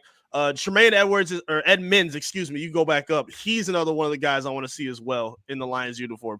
I want to see them go after a linebacker that's experienced. Like everybody that they bring in we can't rely on just a bunch of rookies and babies. I think Edmonds is young, but has another veteran, penmanship in his game where he will be a perfect fit next to Malcolm Rodriguez at that linebacker position. So I would love to see Edmonds there. Even Eric Kendricks as well. The linebacker from the Vikings who they just let go. I would love to see the Lions stick it to their division rival and bring him in. But those are just a few of the guys that I'm interested in. Again, I think Shark will be back. I think he's going to be in on another short-term deal. But I want to see them bring in some veterans to complement this young nucleus that they have on both sides of the football. See, it's funny because the way I look at it is I want to use the free agency to not only boost the defense, but boost them with certain people. Now, let me just say, one of the players you brought up scares me too, and that is Tremaine Edmonds. And I'm going to tell you why. He's inconsistent. It's so bad. And I believe that I can get inconsistent from a cheaper cost player. I'm sorry. Hell, they even brought it up here in the article, right? That he's inconsistent, and it scares me. Now, who I personally would like to see them do is target a veteran guard. Ben Powers might be a very good option. You can also draft one, but in my opinion, I would like to look at Ben Powers. But when it comes to my people, Byron Murphy is my guy. I understand he's had some injuries, but Byron Murphy is exactly what the Lions look for. He's hurt because he loves him some hurt people, right? Yeah, we do. But he's gritty and he's got fight in him, right? He's been hurt before, and that's not going to scare him off. But he's got fight in him, and I've been a fan of Byron Murphy. And in fact, when Byron Murphy came out that year, I think everybody wanted Greedy, and I was like, the best cornerback is Byron Murphy. Oh, you're crazy. Well, I'm still winning. Right. So, I want him. Now, obviously, Shark, in my opinion, I'm not trying to bring back no receivers. And the reason I say that is because we literally traded up 20 spots and got Jamal Williams. You still got Amon-Ra St. Brown. Jameson Williams. We still got Amon-Ra St. Brown. And you still have Reynolds. You still have Raymond. So, and you were doing just fine without Williams. Williams now takes Shark's spot. And you still got everything in between. Well, I don't feel good about that receiving core. I feel excellent about it. I'm not looking for a name. I'm looking for production. And those guys still caught the ball and did good for us. Yep. So I would love to see them stick it to there. The other names that jump out to me that, in my opinion, is Drew Tranquill. I would 100% sign him. You need a coverage guy. You do. He's a coverage guy. He's not going to cost you as much as Tremaine Edmonds. He can play inside. He can play outside. You need a guy like that. Now, Cole Holcomb was on my list, but he fell off my list because I just felt like we can get somebody with more speed. That's all. That's all it boiled down to. It's that mullet holding him down. That's all it is. That's all it is. It's got to be the damn mullet. TJ Edwards may cost you a lot of money, but again, that's not what Brad Holmes and them are doing. Right. They're cheap. Okay, they're not like so cheap that you gotta like drink your water, swish it, and spit it back in and drink it again. But they're certainly cheap enough to say, you know what, do we need to spend this kind of big money? And based on the history that says that spending big money actually equates to losing. When you spend big money in free agency, it equates to losing. I'm not trying to spend big money. I'm trying to get good players for the cheapest cost. And in my opinion, you can go out and get a Kaiser White. And now you got two solid linebackers. You got a cornerback that's worth something. You can go out and get a Sean Murphy Buttons, right? You can get those type of players and still feel good about it. Yep. And then let's just say hypothetically, for some reason, you just feel like, hey, we still ain't fixed the problem. Greg Gaines, in my opinion, a guy who he's already familiar with, a guy who literally fits a need that we have, he's right there for the taking. Yep. You don't even got to fight it. There's no reason to go against it. He will still be a good enough player for you. And when I see these kind of people out there, I would go at it trying to sprinkle in positions that can complete a group. Guard completes the line. Add a cornerback to go with your guy that you thought was great in the third, and then you draft a guy. Corners done. Add some linebackers because you need a bunch of them. People swear it down. I hate Malcolm Rodriguez. I just think he's mad at best. Yeah, At he's best. serviceable. He's serviceable. Yeah. And that to me is not enough. So if Okay. I'm attacking this, I'm looking for cheap deals. Vander Esch could be a cheap deal. I doubt it, but he could be. I've heard his name a lot. Yeah. But I doubt it's going to be that way. Right. And so also to the people who don't want to draft a tight end, get one from free agency. It's a bunch of them out here dirt cheap. Yep. Right? You know what I'm saying? Tone could be a thing for him. And again, these are people that you can get for cheap that would just want to stick it to their teams and stuff like that. So that's how I would attack it. Yep. I'm not going out spending big money in free agency. I don't care about the names and all that other stuff. I care about, can I get you for the lows? And I'm going to be honest with you. Irv Smith is looking more and more attractive to me because I already know everybody don't gave up on him. Great. He fits exactly the kind of players that they want. And so at that point, that's how I would attack free agency. Now, we got some people in the back that want to come in and talk. They've been waiting patiently. I'm going to let them come on in with us, man. Okay. First up is Crimson Shadow. What's going on, Crim? Hey, good to be back on. I'm doing pretty good. You got some chicken in the oven right now. That's going to pop out in about 5 minutes. Hey, it happens. It happens. What do you got? Obviously, we got some moments where we made some statements that's going to be controversial. I mean, I think it makes sense, but if they hey, again, like I said, I mean, the only one I'm against is taking a quarterback. I've been there, done that. I've seen what happens if we just take a guy just to take a guy. Andre Ware is, but we're not talking about taking the guy to take a guy. He was very clear in Anthony Richardson and his reasons for it. I was very clear in my reasons for taking Hendon Hooker. I believe Hendon Hooker is the best quarterback in this draft. Oh, that's my oven. Alexa, stop. Perfect timing. Thank you, Alexa. But man, yeah, like I said, I'm not high on any of these QBs, and not a lot of people are really. And I mean, I get why you're high on Hooker. I mean, the guy's falling down draft boards because of the injury. That might play into our favor. We don't really know. Nobody's really talking about Hooker, so he might fall to us in the second round. Who really knows? That's the scary. You ever hear the thing? It's the calm before the storm. Again, that's an if. Yeah. I mean, like I said, but again, if you told me Bijan was going to be at 6, I'm not against it. I really ain't, because I know we're going to use him because we are a run first team and you're just upgrading a position that was already good to begin with. It's like, imagine this. Bijan is a better Swift. That's really how I look at him. I like that. Yeah. He's a way better Swift. I don't know about the durability part. I mean, he's not coming out of college all broken like we got Swift. Swift already came out broken, just like Kerryon came out broken. Bijan coming out mint. So how can we not? Nobody can be mad at that. You know you're going to use him. That's number one rule for me. I'm just sorry. You have what? 2 firsts, 2 seconds, and a third, all in the top 82. So 5 picks in the top 82. I should have at least 3 day one starters. Exactly. At minimum. Exactly. But again, this is if we are stuck at 6, and it also depends on who's still there. We don't know. It's going to be a crazy draft, I'm thinking. Oh, I cannot wait. It's going to be absolute anarchy in this draft this season. God, yeah. It's not going to be as bad as 2024 when the draft comes to Detroit. It's going to be real bad when that happens. I'm going to be there. I can't wait. I'm getting everything decked out. I cannot wait for the draft to come I've already told the job that, for 3 days, don't even expect to see me. I'm just taking off those 3 days. Right. It's already going down. Let me bring in our next guest, and maybe he got some questions for us and stuff, and we can talk about it. My man's Rumble, Lions Rumble 81 is in the building. What's going on, brother? Yo, what's up, Luke? What's up, Eric? Man, I'm good, man. I'm good. What you got for us, man? Yeah, man. I'm your take last stream about the running back. It started to grow on me.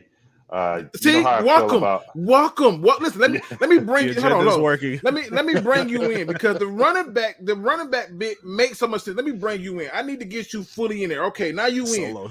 Talk your life. Talk your story. Talk it. We listening. Yeah, only because we do have we have an old line who is, who's been talked about. They're the cream of the crop right now, and I think this season we need to kind of really enforce our will on our opponents with the run game. We don't need to be so one dimensional. Obviously, we know we're hoping that the run game doesn't allow any turnovers from Golf. That's my thought. But yeah, man, that's still an enigma for us because we don't know what Swift is. We don't know. Some games he's all in, and other games he's hurt. He's got a nagging injury. But essentially, like you said, man, if I draft you in the first round as high as that, you got to be a day one starter. So that's for anybody that we draft that high. But in the learning curve ain't gonna be as high, right, as it would be for the corner. And all I did was say, okay, y'all shot me down for wanting the quarterback. Fine. Now I'm going to give you an option that even if you want to fight me on, the logic tells you that you're wrong. The logic tells you that you tell me who you're getting, who's coming in day one at a high level. It's not a corner. It's not. 9-6 is not. It's just not. The only reason I don't push back is just for what we talked about. It's a crowded backfield that's still an enigma. I don't think they can go without having Jamal Williams back. I think he has to be back for the next 2 years, but you don't know what you have with Swift yet either. So to have him with Bijan may be a little bit redundant. And that's the only reason I push back on the option to bringing him in at 1. Now when I talked about this yesterday, I made it a point of emphasis to point out that if you bring back Jamal, you can't take Bijan. And the reason for that is because Bijan needs to be a day one starter, and Jamal believes he is a starter. And so, but I'm looking at it and I'm saying, if you take Bijan and you make Bijan the starter, and and Swift is saying, hey, you're gonna split carries, Swift will take that role and go, okay, I'm on the last year of my deal. Let me prove myself. Woo, woo, woo. Jamal ain't finna do that. Secondly, Jamal get to come to the table with a very good token for negotiations. All right, a very good token. It's a very simple one. How much y'all gonna pay me a year? And they go, oh, we're gonna give you $4 million. I just broke Barry Sanders' touchdown record. Mm-hmm. Well, Jamal, we can give you $5 million. I just broke Barry Sanders' touchdown record. I'm not paying a guy who just had his best season in life with us. No, I'm not paying him. When I can just go out and get Bijan and let him have that same season, because half the runs that you saw from Jamal, Bijan is going to take those same runs, but to the distance. They're not going to be these little short ones or getting caught in the backfield. And people forget there were some very costly fumbles and some very costly times by Mr. Jamal Williams. Yeah. And so my attitude to it is I like the guy. I'm not mad at the guy. If you take a cheap deal, bring him back. If you don't take a cheap deal, oh well. But what I'm not going to do is act as if though we can just skip over players and not take somebody who can't help us. There's one position I know I don't have a problem sitting. Quarterback. Mm-hmm. Everybody else must touch the field day one. And there's nobody who gives you a higher chance of doing that than Bijan Robinson. That's my take. So let me see some of the comments really quick before I hit to the last question. This is gonna be kind of a shorter show, y'all. The battle between me and my son is getting real intense. He kind of went on a little bit of a win streak yesterday. And the disrespect was a little bit too damn high, in my opinion. So I got to get some payback. Yeah, so your kid. Yeah. We played Connect 4, and for some reason he just was in the zone. I was like, how in the hell am I keep losing? Like I'm really good at this game. How is he like? But it's like his brain is seeing 10 steps ahead of me. So we got to battle it out. It says, let me get down to it. It says Rick Sanders right, like his 1,200 rushing yards is negative. Yes. So you mad because Lamar Jackson is a dual threat quarterback and Goff is a statue in the pocket? Thank you. Well, Thank you. If anyone thinks Goff is a franchise quarterback, you smoke crack.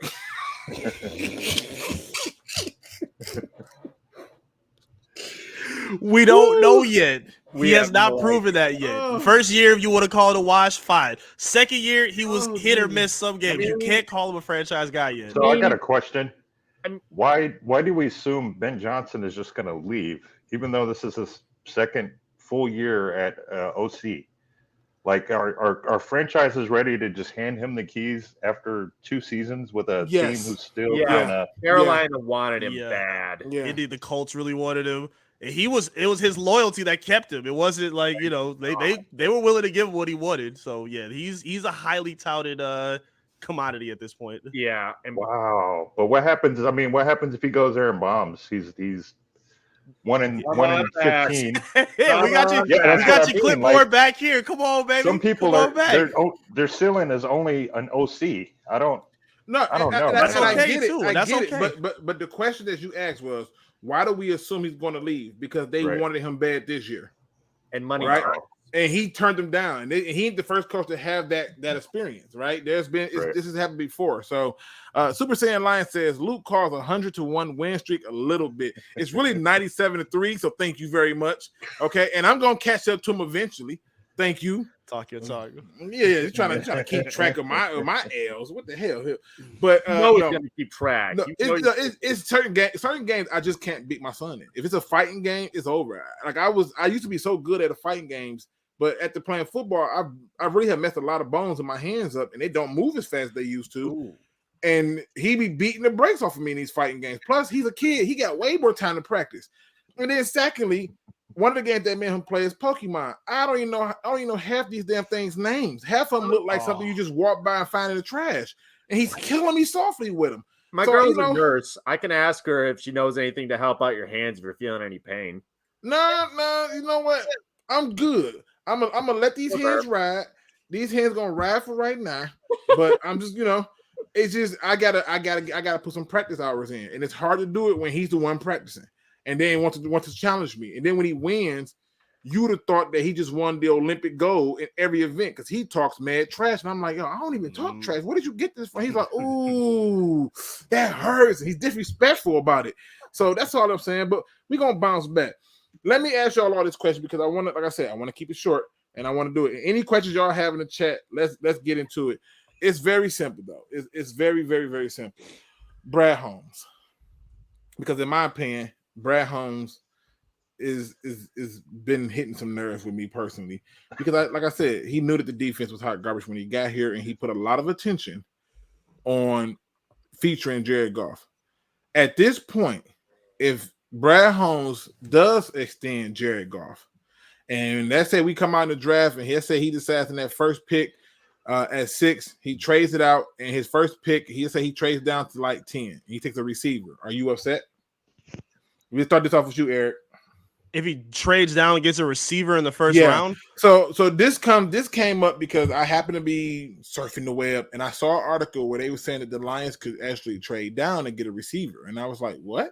And they talking about the receiver from Ohio State. And I was like, why do we do this? Why do we have this love affair with receivers? Like every time we take a receiver, we go nuts. Why are we doing this?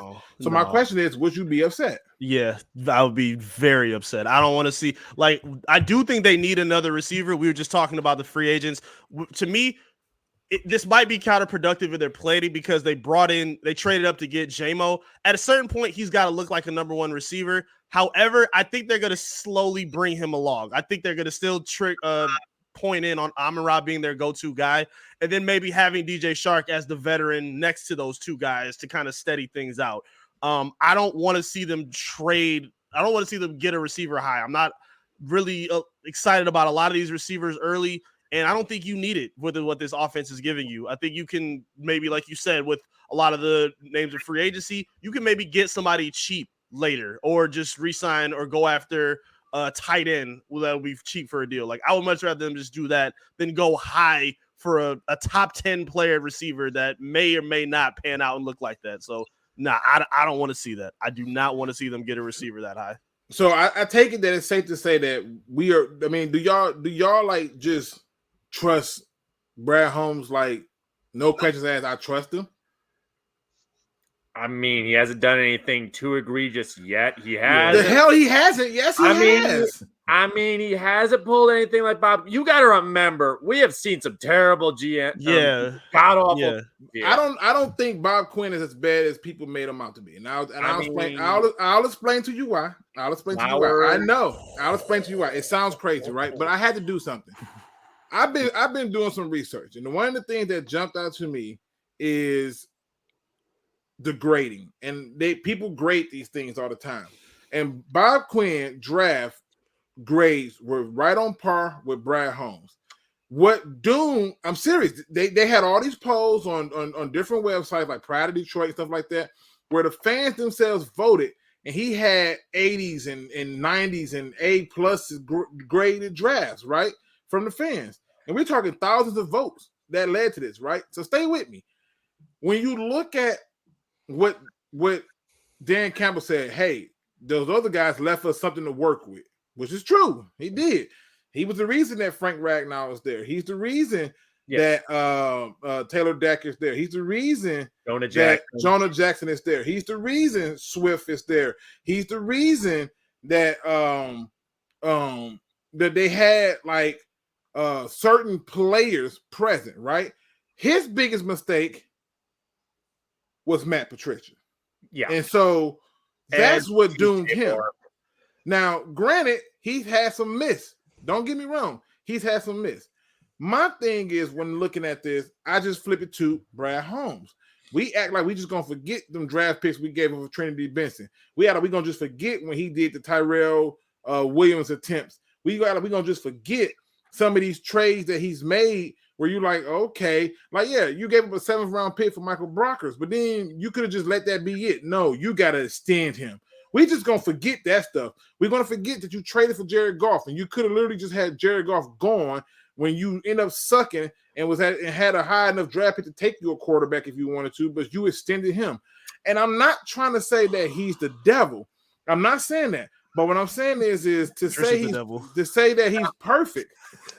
Now, Patricia's the devil. Listen, now, true story. Patricia's definitely the devil. But I'm just saying that when I look at Brad Holmes, he came into a team that was 3 years removed from a trash defense. It's still trash. And when I look at Brad Holmes in general, I say, look at the free agency. He's not going out getting free agents that are really fully contributing like that. He'll hit here and there. That's cool. He's getting a bunch of cheap end people that hit here and there. That's cool. But they're not consistent.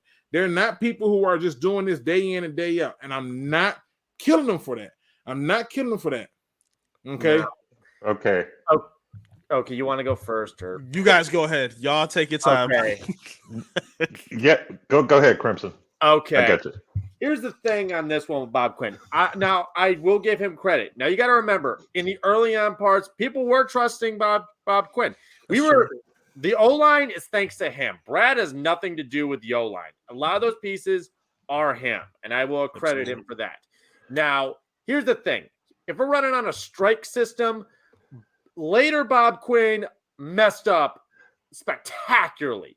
His later half of the season, his last season, was panic mode at best.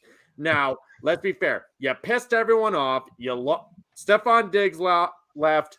That's how we ended up with Will Harris. Freaking sorry about that. Slay left. That's how you ended up with Jeff Okudah at 3. Yep. Then you had the whole issue with, oh, great, everyone's leaving. Oh, now we got to start cutting players. Freaking Falk, who went to the Eagles and became a decent backup for them at wide receiver. Would have liked him. Ty Johnson isn't working out. Had to cut him. Would have liked him as a running back. Oh, crap, the edge core isn't working. Griffin for a 6th-round pick. Oh, crap, that didn't work out. That was a waste. Okay, let's bring in a bunch of Patriot guys. Danny Shelton, come on down. Oh, come here. What the heck? But notice that everything you said, Crimson, everything that you said and as you lined out only happened when he brought in Matt Patricia. Very true. And by all means, only happened. They're a package deal. I know. And that's what I'm saying. His biggest mistake was Matt Patricia. I didn't say that he was. I didn't say that he was perfect. I said you can look at his biggest mistake, and it was like, look, Matt Patricia was his big. And listen, I got chewed out for wanting Matt Patricia fired after the first season. I wanted him fired after the first season because I told people I had seen enough. I said that Jack game was very telling, and every game after that was very first telling. Game. That was the first game. The first game. Oh my God. There was nothing else to be said. You literally benched Glover Quinn for Tavon Wilson. I'm like, yo, we doing this for real? Yeah. This is what we doing? And that's the thing. He had a pretty decent defense. Let's not forget, man. Like wasn't the worst. Caldwell had a pretty decent defense, man, before he got here.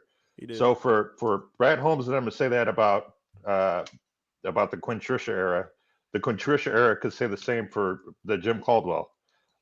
We had Austin. The defense was relatively decent. I mean, it was. I felt like you could have plugged some players in somewhere and got some. But they came in and they tried to make it the New England Patriots, and you can't do that, man. Now, you can't do that to the city. Rumble, I just thought of something because you said you could say the same thing for the Jim Caldwell, but what they said was we knew coming in that we had a lot of work to do. They discredited that entire thing and said that we had a lot of work to do, which caused Glover Quinn and everybody and their mama to go ham and say, "What did you mean? What are you talking about? We were winning before you." So exactly, I'm just putting it out there. I'm not saying I'm not saying that Bob Quinn was so great, but what I'm saying is all these high grades and praise that's being given out and all this unwarranted, just blind trust that people are having for him is just crazy in my opinion. Shout out to my man Greg Charlie in the building. What's going on, brother? I see you in there. I can't, bro. That trust was given to them early because they came off a Super Bowl. What they did, like you said, immediately in the Jets game, we're like, oh my God, is this what we got to look forward to? And then at the very least, like, if you want to say Brad Holmes hasn't been perfect, I'm okay with that. But he has done things that other regimes haven't do.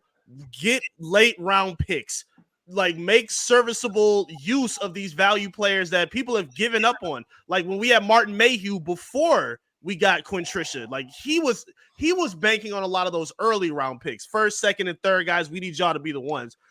Brad Holmes is finding 5th rounders, 6th rounders. Like Amon-Ra's a 4th, and he's a top 5 guy. We gave up on Jared Goff when he came from the Rams. Like no one was high on Goff at that point. We built him. I don't give him praise for the Amon-Ra St. Brown.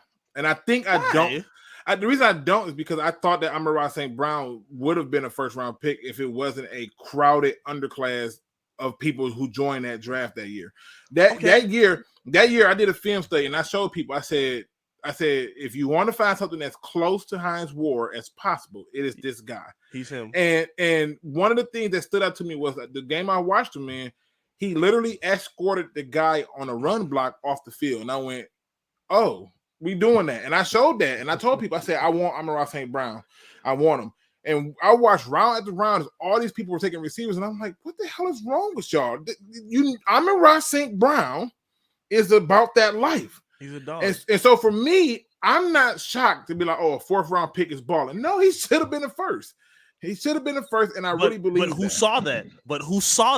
I Brad definitely Holmes saw it. did. Oh, Brad damn. gets that credit for it. He's got to. especially when they got rid of Kenny Galladay and made Kirby Joseph out of that. So he's got to get some love out of that for sure. And he balanced our books. He balanced our books so quickly. Quintricia put him in hell, yo. And again, I'm just putting out there. Let me bring in our next guest. He has a platform. He's with Lions Nation Unite. He is with the Chat Sports. He's doing he's got his hand in pretty much every damn thing. I'm talking about one Mr. Michael. But you got to check it out though. The name that you're gonna see right here is so disrespectful that Mike, what the hell going on? Bob Quinn hired Patricia. Talk to him. It ends right there. I don't care what else he did. Hiring Patricia set this franchise back past the 1950s, bro. Like it gave me a reminiscence of Millen, dog. He hired Patricia. That's it, man. He's dead. Like he's a terrible GM. I mean, I said that was the worst. That was the biggest mistake he made. The biggest mistake in Lions history. It was. Honestly, we keep it. Outside of Matt Millen, it was. Yeah, sure. He's outside in that conversation. Yes. But it's not just a mistake, bro. That's like. All I'm saying is this. He's left a number of pieces. Right, he's left a number of pieces that I have to be able to be honest about and say, look, there were some good pieces to have. Now, I'm not knocking it. Now, Mark Matter says only Luke G saw that, laughing my butt off. I really did see him as a dope. I was. In fact, I think I'm the only one who talked about Amon-Ra St. Brown that year in that offseason, even on YouTube or in the media. This video is still there. The Dern was huge on Amon-Ra too. Dern was. Oh, okay. Well, he would be the other one, but I don't remember seeing too many people bring up Amon-Ra St. Brown. I was so sold on him, and I'm talking about this is before we even drafted him. I was like, look, he bought that life. He bought it. Yeah. And Also, to be fair, you said Quinn gave us this O line. I mean, we kind of knew where our holes were at that point. And this was when he had that defense, and he was like, "Oh, we need an O line. We need to protect Stafford." Like, so we all knew that as fans. We knew, like, man, if Stafford had an O line, if he had time in the backfield. So I think some of those picks were gimmies, in my opinion. Like, you knew you needed an O line when you got here. That was the only glaring hole we had with this team before Patricia and Bob Quinn got here. And Holmes' best. And sorry, I didn't mean to cut you off. Holmes' best you're pick, his first pick was Sewell, who's arguably their best O lineman. So Yeah. I mean, yeah, for sure. yeah, but it was a walk-in. It was like a literally like no brainer. They could have got it right whether they went Sewell or Slater, right? You walk in dangerous territory, dog. You the only Dog. one on the mic giving Matt Patricia or giving Bob Quinn credit. I'm not giving them credit. What I'm saying is this. I'm saying is this. I'm saying that when you look at it, a lot of the same talk I'm hearing for Brad Holmes, I heard for Bob Quinn. Hey man, they used to call him Master Chef Quinn for a while. Yeah, exactly. Hey dog, bro. We gotta test you, man. We gotta see what drugs you're taking. I need some of that, dog. I truly do, bro. I mean, that's like saying, like, hey, Matt Millen gave us Matthew Stafford. We went 0-16. No. I'm not even saying that. I'm not even saying that. What I'm saying is this. A lot of the high praise that's going to Bob Quinn always happens, and this happens with every general manager in the NFL. It's when they make that one mistake that people turn on these general managers. And I'm just pointing them out to you. Some general managers don't really make a lot of those big mistakes. And I'm just saying that I've seen people give this praise before to Bob Quinn. Like, and when I say that, I'm not making it up. His approval rates were well over 80%. Well over it for his entire time up until he brought in Matt Patricia. So that's all I'm saying. I'm not saying that you can't trust it. My personal issue with Brad Holmes is when the Lions started out at 1-6, everybody, Woodward Sports and mostly everybody went fire Dan Campbell. And I went, why in the hell are we firing Dan Campbell when his side of the ball he's probably most relatable to is number one? It's scoring points. He's the offensive-minded person that's scoring. Coaches don't get fired when their side of the ball is performing. I.e., Hackett leaves the Green Bay Packers as OC and goes to Denver. Denver sucks on offense. Where is he at now? Unemployed and no longer a head coach. Zimmer for the Vikings was on that team for years because the defense balled out. No matter how awful the offense was and terrible, that man stayed there because the defense performed. All of a sudden, the defense don't perform and Zimmer's out. And the same goes for all the other head coaches in the league. When you look at them and you start to see that their side of the ball is performing, they keep their job. When their side of the ball is not performing, they get fired. And when everybody wanted to fire Dan Campbell, I went, well, hold up. Who are these dogs we got on defense? Because these games we're losing are on defense. And that same defense was hot garbage 2 years prior to him getting there. That's all. Luke, here's my argument. What does my name say? Quinn hired Patricia. What was his specialty? What was Patricia's specialty? But I'm not a Patricia fan. I'm not a Patricia fan. Nobody is. Not a Patricia fan. Nobody should be. I'm literally saying I'm literally just saying that one of the biggest mistakes that he made up until that point, he had a high approval rates. And all I'm saying is when I look at the scope of it with Brad Holmes, I'm sorry, but we're 5 years in and our defense is still hot garbage. We haven't gotten our first high draft move for defense or offseason move until just past season with Aiden Hutchinson. We haven't won the NFC North ever. Who's leading to win the NFC North right now? What is the betting odds? And the team that Brad Holmes took over 2 years ago, the Detroit Lions. And I think we do win the NFC North.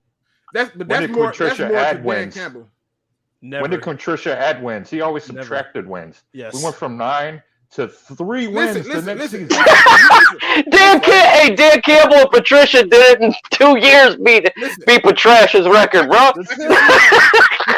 I can see now. You know- I can see now why there's a confusion. Okay, I can see right now why there's a confusion. You guys are talking about Matt Patricia. I'm not talking about Matt Patricia. I'm talking about Bob Quinn. And who hired Matt Patricia? Bob Quinn had a baseball bat during an NFL draft. We should have knew then it was a mistake. He hired a guy. Lost then, bro. But he hired a guy with a clown shirt on. Oh my god! Package deal, as far as I I'm get, concerned. I get everything that you guys are saying. I get that it's a package deal. I get that you're saying, hey, it's Matt Patricia. We hate Patricia. I get all of that. I'm telling you, prior to that, his approval rate from you, the fans, were rated high, just as they are with Brad Holmes. My issue came when I looked up and I said, we're losing games for the same reason we were all losing games. Defense. Our defense is hot garbage. And you got a general manager who's talking about linebackers. He don't really value them this. Stop this noise. Your defense is hot trash. You need everything. You better value everything on defense. Value the people who take their fingers. That's all I'm saying. Luke, what does my title say? To get on that, you know what's actually kind of funny? The difference between Dan and Patricia were when Patricia came here, he came here with the mindset saying, we have a lot of work to do. And everyone was like, really? What the F? And we with the moniker 9-7 isn't good enough. Right. When Dan came here, the first thing he said was, man, I give credit to Bob Quinn. He didn't have no turds here. There's no turds here. He gave credit, and he knew that I can work with this and I can build off this. And that's my point. That's my point. A bigger difference. Yeah, I think The difference between Campbell and Patricia is everything. One's a fat slob. The other one's a shame. Like you just go down everything. So when the Lions going all the way back down, you're gonna see. I'm not making this up because when the Lions hired him in 2016, 72% approval rate, 74, 86, 70, 96, 93, just won a Super Bowl. 97. No. This is him on the Lions. Oh, okay. My bad. This is him all on the Lions. 72. And we were winning. We were winning in the playoffs.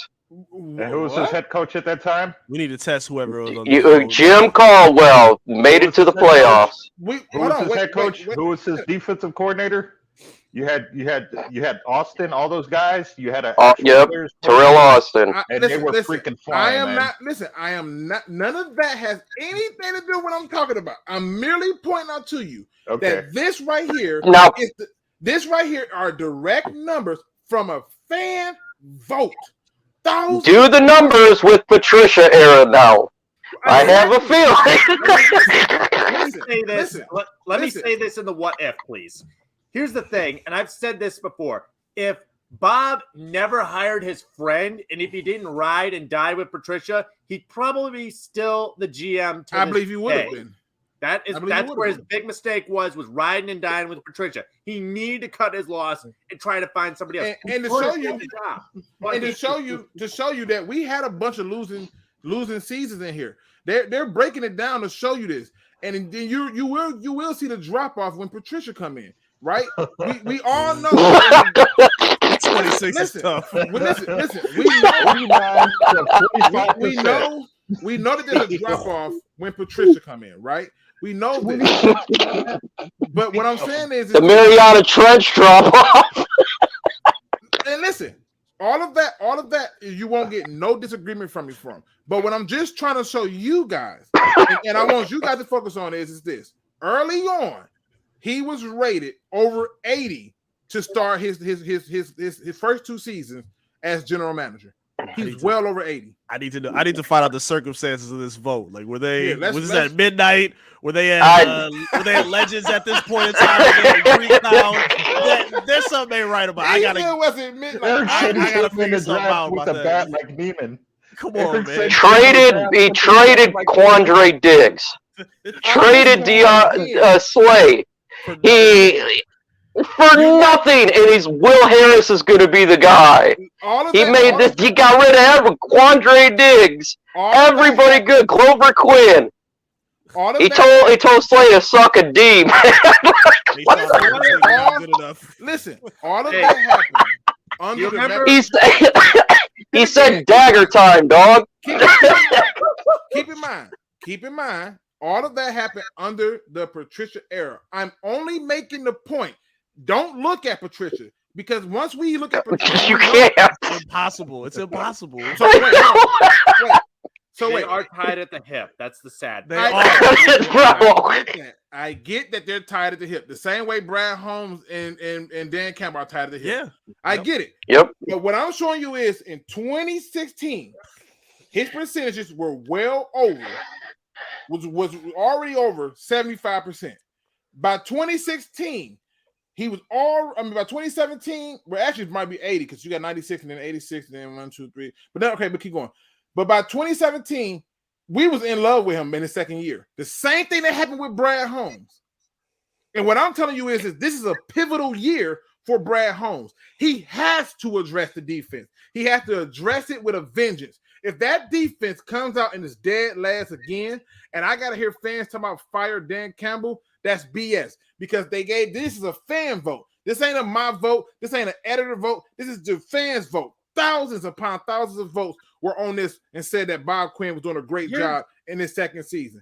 All I'm pointing out to you is at this point, I'm looking at the Lions. They got 2 first-round picks. I still don't even know what the hell we got from the Stafford trade. We got Iffy. We traded up and got a receiver who couldn't help us year 1, and now I got to wait to see what we do with this pick. And at that point, it don't look like much. I'm only making the point to say this.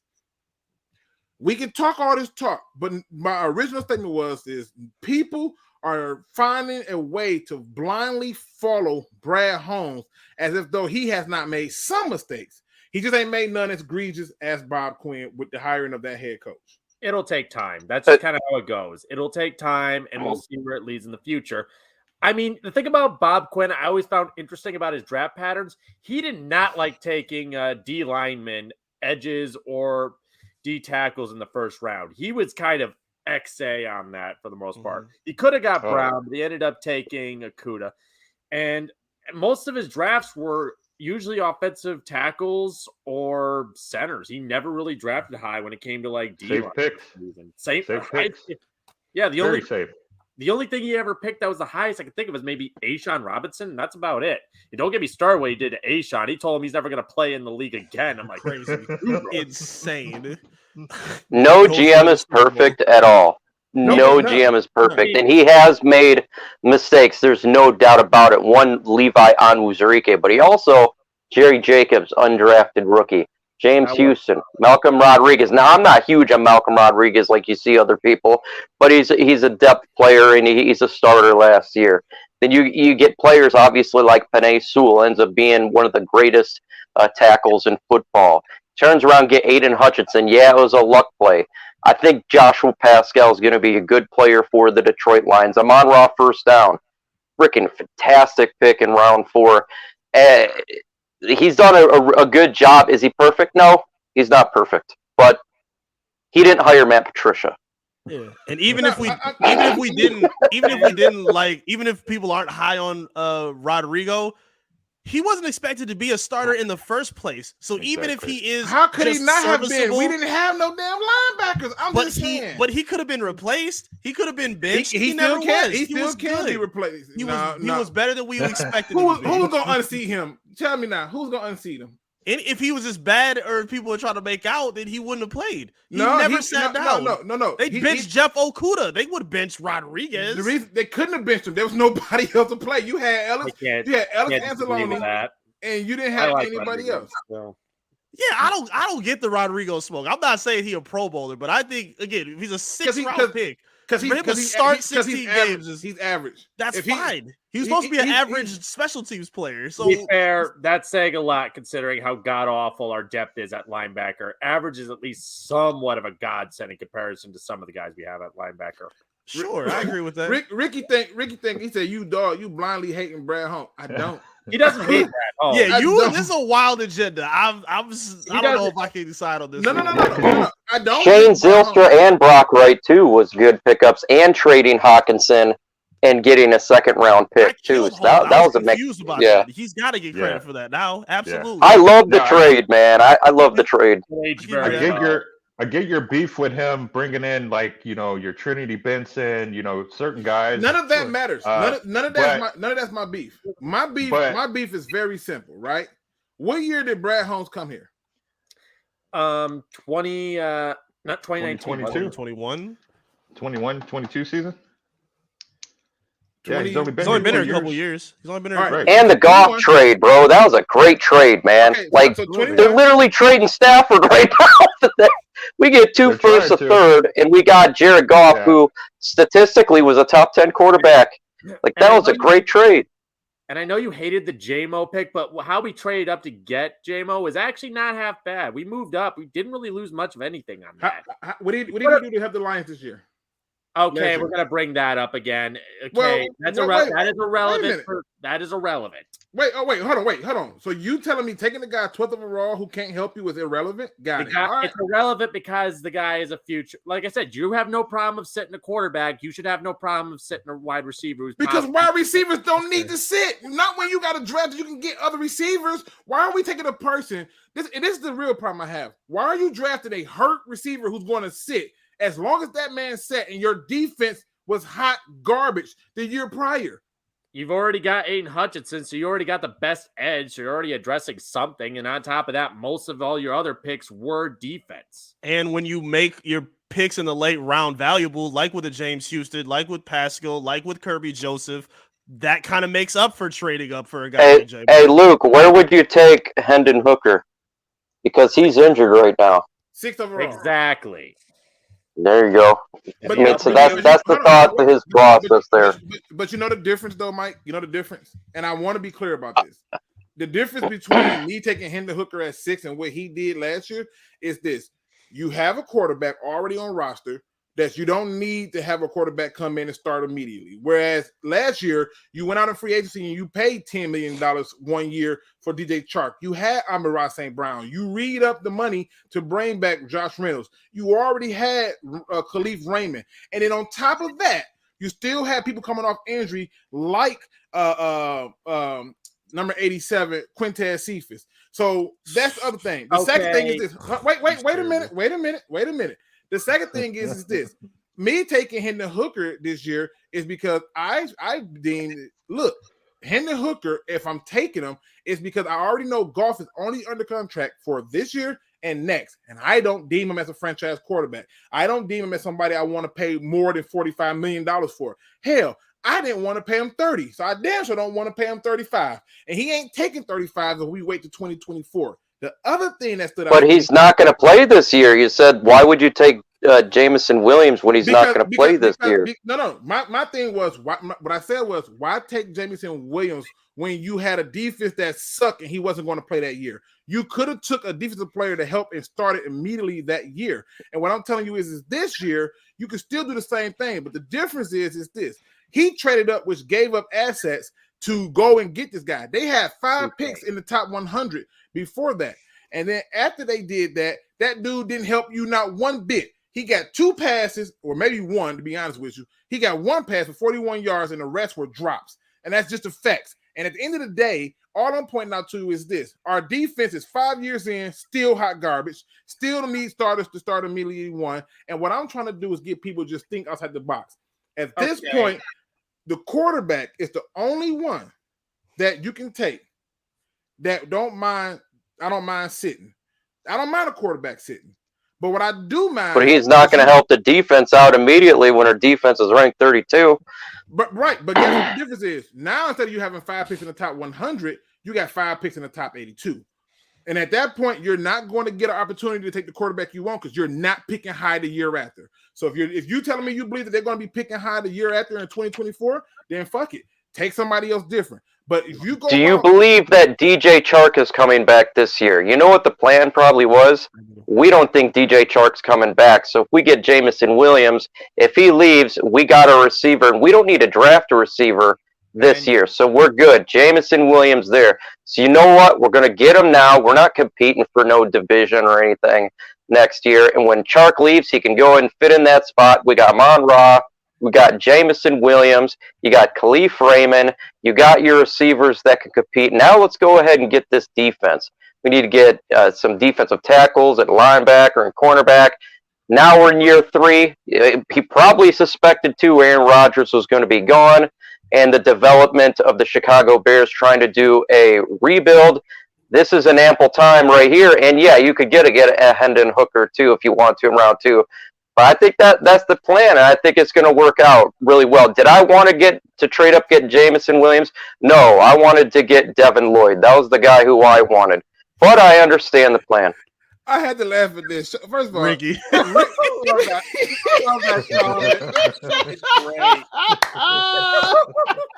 Ricky Sanders is goated. He said you only like Hooker because he talked to Peyton Manning on the phone like Soldier Boy. I can't. Oh my god. the phone. Ricky is the man. Hey, Oh God. hey, Oh, as you can see, I can laugh at stuff. If it's well funny, done, fine. Rick. Well done, Rick. The reality is this. The reality is this. I like Hendon Hooker because I think he's the best quarterback in this draft. And I think the only reason he's not being talked about being drafted higher is because he got an ACL injury. The same injury a damn receiver had. And y'all all were happy for them to trade up 20 spots and take a hurt-ass receiver when you had a trash-ass defense. And yes, your defense is still trash. The difference is this. You actually now have a need for quarterback because I don't believe you need to be paying Jared Goff that kind of money. Because at that point, you have to create a perfect storm. One of the things Eric brought up that I love when he talked about the franchise quarterbacks was he said, look, he said, off rip, he said, you have to have a quarterback like Patrick Mahomes who lost Tyreek Hill and still performed well without him. You know who else did that? Matthew Stafford, and everybody wanted his ass going too. So at the end of the day, when you look at these different examples of people going out and still performing without these weapons, great. Goff ain't one of them. At that point, I want to get ahead of the curve. Take my quarterback, let him sit, and I'm good. I don't understand why y'all was okay with the receiver. We're okay with the receiver because I'm okay with quarterback. Because the problem is none of us think that any of these QBs are going to be good unless somehow Young comes to us. A lot of us aren't bought into Hooker. That's kind of the problem. I'm not bought into Hooker. I'm not bought into Levis. And I'm sure as hell not taking my chance on Richardson. That's like buying a crack house and frickin' 7 Mile and me trying to repair it. And at the end of the day, is it going to be worth it? Probably not. But the reality is this. The reality is this. The fans were okay with taking a receiver who couldn't help you, right? And that wasn't a position we needed that year. You had receivers, and receivers are not hard to find in drafts. Receiver was a need. What the hell it was. Receiver was a need at that Yeah, point. it was. For sure. It was. You had Sharp. You had They didn't have Shark yet. Prove a deal. No, we had him. We had him for $10 million for that 1 year. Yeah, for 1 year. Right, so that one. So before then, that Right, was where he was drafted. That's when he came in. They only had Reynolds and Amon-Ra. No, when they went into that draft for Jameson, Shark was under contract. All you have is Prove it, Craig Bill. They Reynolds. just signed, and, okay, yes, they signed him the month before. Yes, Right. So Shark was under Okay. contract. Okay, They re-signed Josh Reynolds. They who they like, and he performed. he's okay. They had Amon-Ra St. Brown. They had Khalif Raymond, right? And so Who's you also had okay. them. So you had them four. You did not need a first round, 12th overall hurt receiver. You did not need that. Did you forget that we were on our emergency wide receiver when they all were hurt? Our wide receivers are injury magnets. Raymond's always hurt. That's hindsight talking right there. And I'm gonna tell you how I know that. That's really I'm gonna tell you how I know that's hindsight talking. All right, because even with your hindsight, I just want you to know this. Even with your hindsight, what were the Lions ranked in points scored this year? Do anybody remember? They were top Point 5. four. Right? 5. Yeah. Right? 5. Yeah. How much of that was contributed by Jamison Williams? I'll wait. The whole point, it was going to be redshirted this last year. But Right. Like they knew when they drafted this guy that this is a long-term deal. No. This is not. He's gonna get play that. this year. I get that, right? In the same way that they said that when we drafted this guy, it's a long-term deal. Taking a guy like Hendon Hooker can be the same thing, a long-term deal. And Yeah, you can draft Hendon Hooker. And You can draft a quarterback. I don't think there's a debate there. Stash some offensive pieces. yeah, but see, nobody's arguing with you there. But No, what we're saying is, you need, in order for this quarterback to be productive, you need a Jameson Williams. You need You don't. somebody. No, you don't. You do. I'm sorry. Yeah. I'm on Ross Char- getting doubled the- and triple teamed. The Hold Chargers on. don't have a Jameson Williams, and they're doing just fine. The There's a Chargers. lot of teams. You're talking about Chargers- Keenan Allen. You talking about Allen and you talking Allen about that. and Williams, they Mike stay Williams. hurt all the time. And How big are they though? Those guys are so huge. now it's a height thing. No, No, I'm let's just stick saying, to how it. big are those guys though? These guys are huge. You're expecting that same production out of Amon Ra. who's No, a what little I'm bitty- expecting is this. These guys are huge. No, I'm expecting you to And have he's a got 3 receiving of 'em. quarterback committee. I'm expecting you to have a receiving quarterback committee, right? You had a receiving all three. and All three and first round draft picks, right? Listen what I'm saying. You 3 had first round draft picks they spent on wide receivers out there. Listen. Were those all first round draft picks? I'm not talking about the draft spots and like that. I'm not talking about that. I'm saying Okay. 3 years of Matt Patricia, we had a trash defense. Yes. We all agree, right? We had a trash team. No, not Period. 3 Yes. years. Two. Yes. When- Trash when, organization. Yes. Yeah, it was bad, man. When Patricia, when Quinn came, we had a legitimate defense. When Quinn his first year, we lost to the Seahawks in the wild card game. Yeah. Like we had a legitimate defense, and What year? so that was 2016. Wasn't it? His Yeah. first year. Okay. All right. So We lost by a field goal. We lost by a field goal. Okay. So 2016, you believe 3 or 4 players away. Just wait a minute. So in 2016, you said we did it. Now, stay with me. My statement was 3 years before he got here, we had a trash defense. Now, you went to 2016. So 3 years from when Brad Holmes got here would be 3 years from 2021. Mm-hmm. Or it's 2021. All right. Mm-hmm. That was the same 3 years we had Patricia.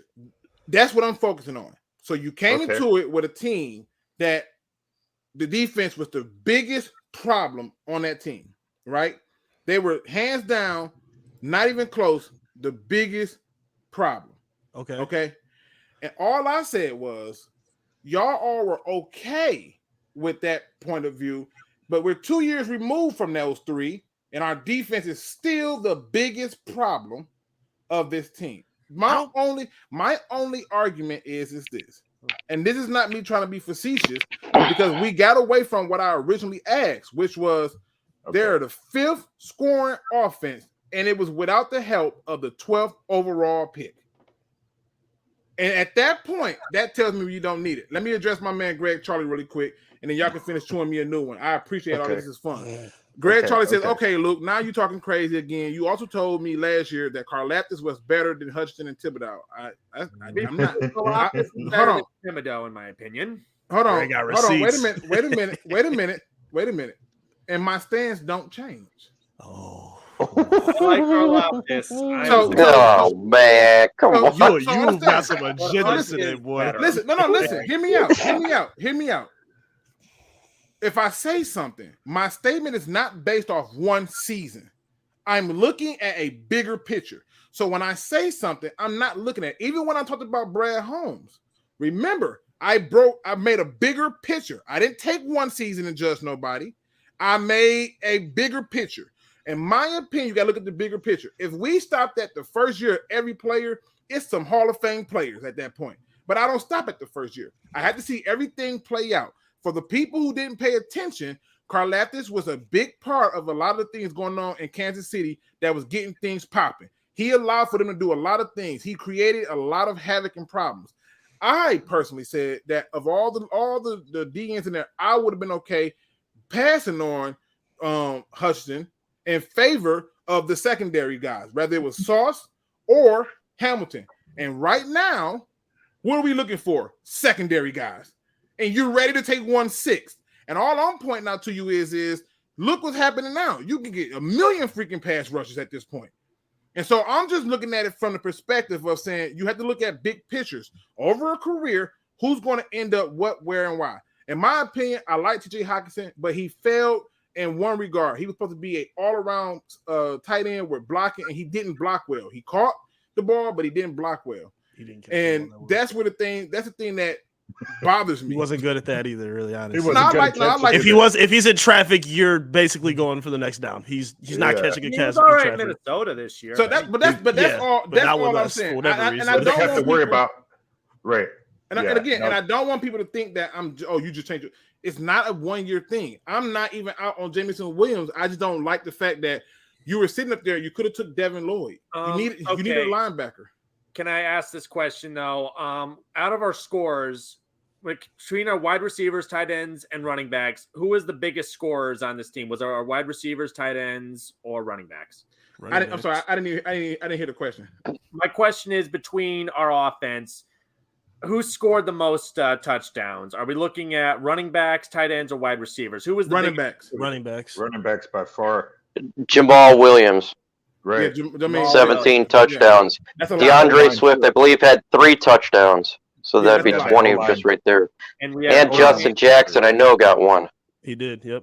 Yep, and we have Bryant, and we also had Zylstra. Zylstra, I think, had a 3 touchdown game, if I recall right. I He think it was did. against Carolina, if anything. Yep.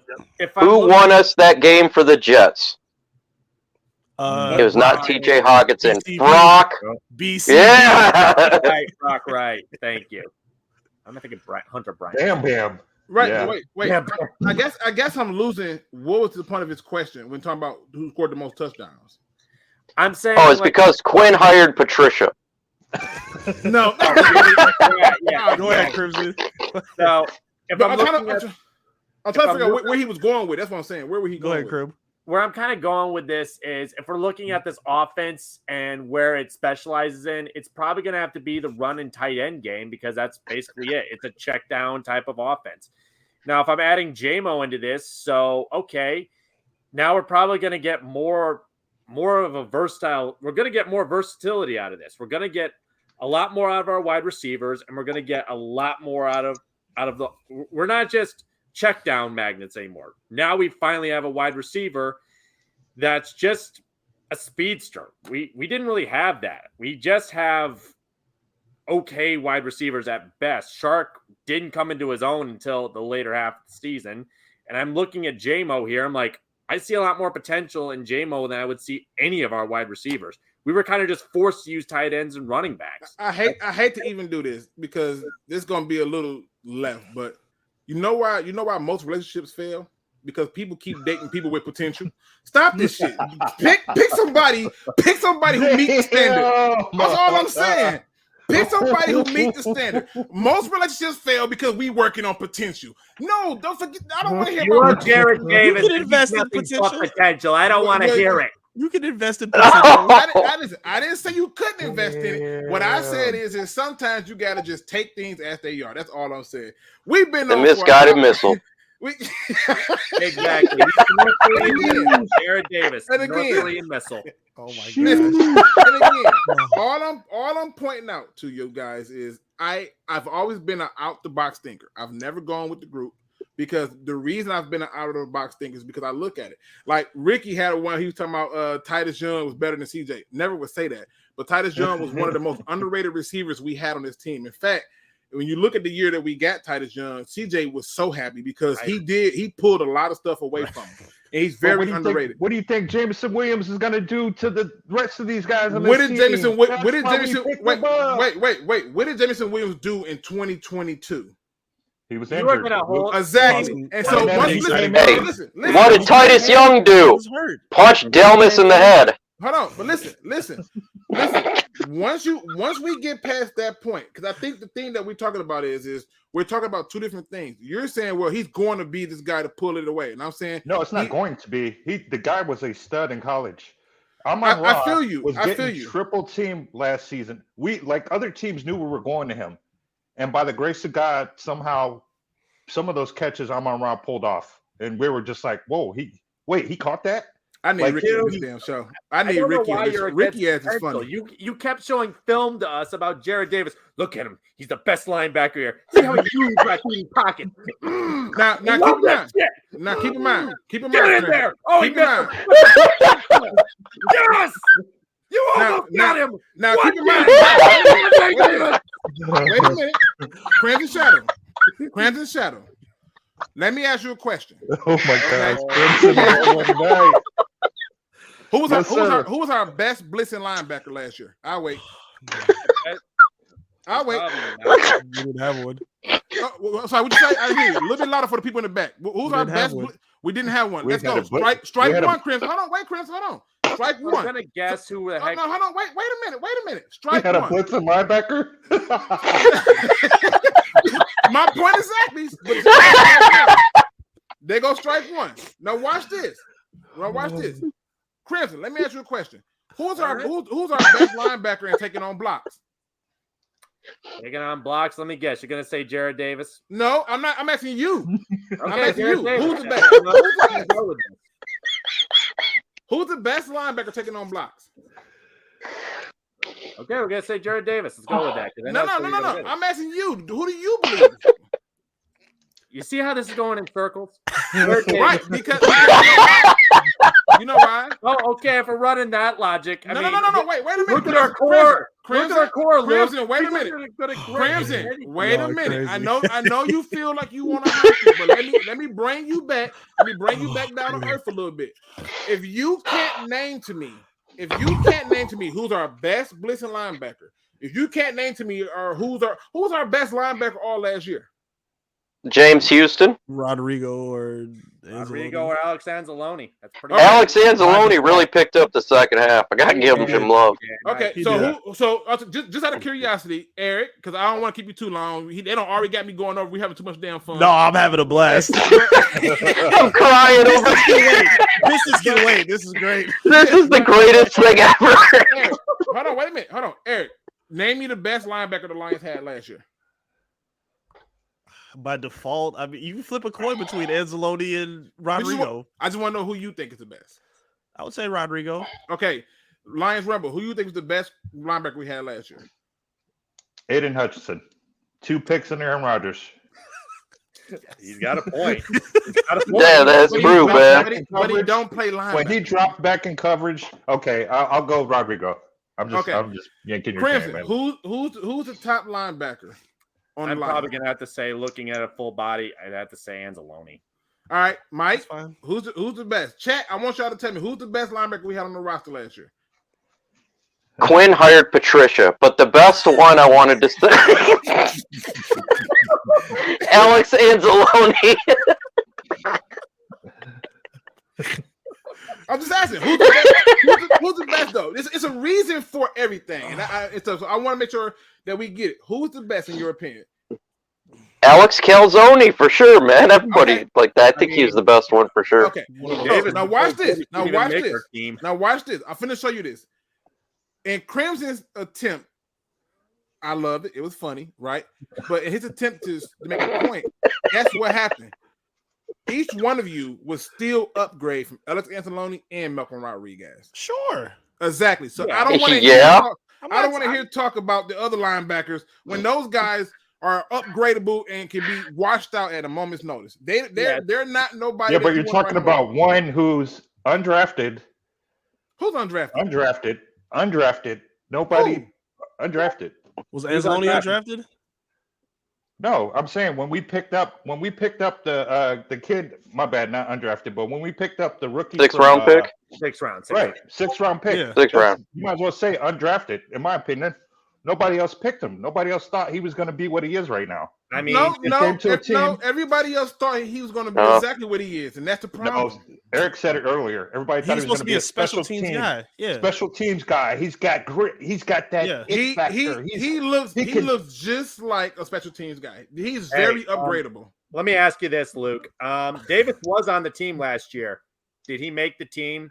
Who beat him out? No. You do realize that Jared Davis has more pressures than all the linebackers. Yeah, on our did he team. make the team?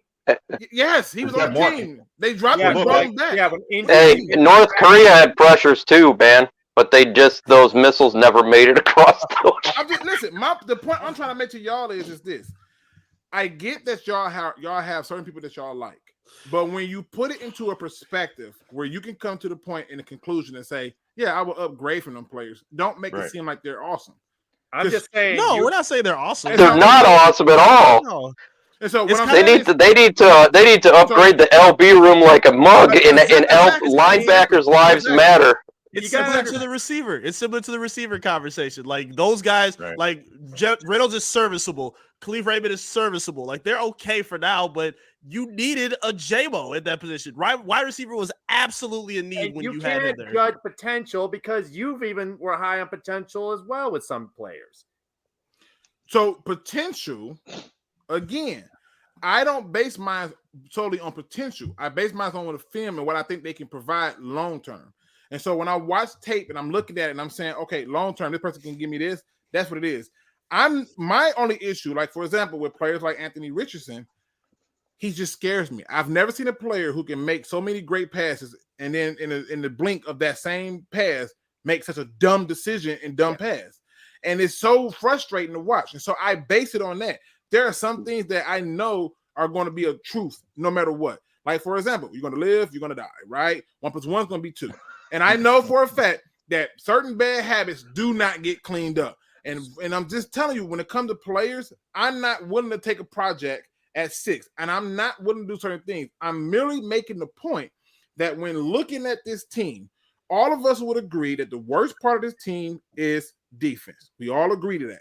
We would be A kicker. We got to take and Moody kickers at too. 6. Yeah. All right. Yeah. And then we all would probably agree, or we probably be split, that Jared Goff is not the future. We might be split on that. I personally don't think he's the future. Eric don't think he's the future. I don't know if Rumble thinks he's the future or not. No, Chris, I you don't think he's the future. You think he's the future? Who? I forgot the name. Jared Goff.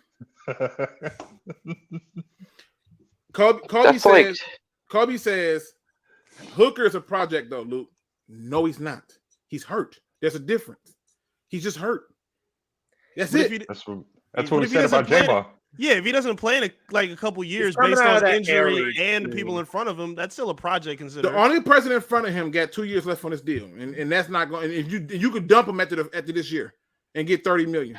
I get that. if but you're gonna say I'm gonna draft a player who's hurt, but he's not for this year, am I talking about Hooker or Or Jameson. Wait. J-Mo? Sounds it's- very similar. Is Trey Lance, Ah. is Trey Lance a project? He had people in front of him, and hasn't been healthy. He's a project player. And he was Exactly. drafted number Jordan 2. Love's still a project. Absolutely. These guys have been in Yeah, the league. Hooker for- would be considered a project as well. Exactly. Yeah, Great. but see, Yeah, the no doubt. difference is this. The difference is when Jordan Love came out, nobody said he was the most pro rating. Nobody talked about that. When you look at these other quarterbacks, they say the most pro rated quarterbacks are Hendon Hooker and they say Bryce Young. Them are the two most pro rated quarterbacks they talk about. Who are they say is pro rated? I ain't seen nothing that says CJ Stroud is pro rated. Certainly ain't seen nothing that said that Richardson is pro rated. A lot of Levis love. I don't buy into it, but Yeah, a lot of Levis love. Levis Yeah, to me, Levis to me, because he Levis played to in me a is pro my style offense. A lot of people saying that. Yeah, I don't think he'll be great. He'll be a Kentucky QB, but I mean, whatever. yeah. I'm not a big fan. Either. I'd be a Greg good QB at Charlie Kentucky. says, real quick, Luke, before you get up out of there, how do you feel about trading for Lamar? If I got to give you 2 first-round picks and still got to give up a couple $100 million, I'm straight. I'll resign Jared Goff at that point because it'll be cheaper. yeah, I would definitely take Goff over Lamar. sadly. It's the capital. If he was a regular free agent, I'd be like, hell Lamar is better. yeah. I He is. think he's better. He is. Just the problem is the money is. I just don't think that's something the Lions are going to do because he wants so much money. Kobe says Hendon Hooker only had 10 plays in his playbook. Is that he doesn't make the playbook? That's not like he doesn't make the playbook. He comes from that air raid style, and I don't know that air raid style offense. When it translates to college, I mean, they tried it with Kyler Murray, and I don't know how Kyler's going to look after because that was the whole thing in Arizona. They're trying to run that air raid crap there. I don't Right. know what he's going to Look, look like. y'all got my kids looking at me like daddy. Playing video They games. heard your Bob Quinn love. That's why they over there. No. They heard you No. support Bob Quinn. No. What I They heard said the was crazy person yelling. I didn't give Bob Quinn love. What I said was it's funny how all this love and praise is blindly given to Brad Holmes, and it was the same love and praise that was blindly given to Bob Quinn. And I pointed it out by saying his approval rates, which was done by the fan vote, were all well over 80%. That was my only argument. Not no love. Me saying, listen, My issue with Brad Holmes was simple. We 5 years into this thing, and the defense is still the worst part of this team.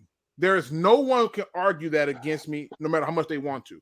And then I even said that your head coach and general manager said, "Hey, those other guys left me something." And so I'm just making the point to say that at the end of the day, don't do it blindly, because that's what I asked. I asked, "Are you blindly believing that he can handle this?" And in my opinion, I don't believe he could. I think if I'm stuck there at 6, and I'm just telling you right, if I can't trade the 6th overall pick, and Carter is gone, my top 3 quarterbacks are gone, and Will Anderson is gone, I'm taking Bijan Robinson. But I got a question, Luke. I got a question. So, you honestly believe that when Quinn came here, he had to balance the books? He had to worry about. He didn't have to worry about. Listen. It's not about. He didn't have to worry about one side of the ball for a minute. But it's not about. He could have just focused on the O line. It's not about. He could focus on those draft picks. Okay. It's not about Quinn. It's about the fans. The fans blindly supported everything he did. It's not the about reason why they did so was because the first year he was here, they were 11-5. He was coming in off a Super Bowl. Like, correct me if I'm wrong. The Patriots had just won a Super Bowl, and this guy jumped ship and came over here to Detroit because we picked him up. So of course we're gonna be like, oh man, we got somebody from the Patriots. Oh man, we're going all the way this year. So then we then lose to the wild card. We lose the wild card, and then after that, he brings in his buddy. Like 9-7 wasn't good enough. I want you to understand something. The whole he came here from a Super Bowl talk, they had nothing to do with it. When they first hired him in February, the fan vote was 72% approval that he was even in the building. By April, it was 74%. They didn't really believe in him like that. They were pretty much average on him. By June, after that goddamn draft, 86%. By August, when training camp is over and we get into it, we were back down to 70%. By December, people had shot it up to 96%. Because we were in the wild card. Okay, stay with me. Stay with me. When you're winning.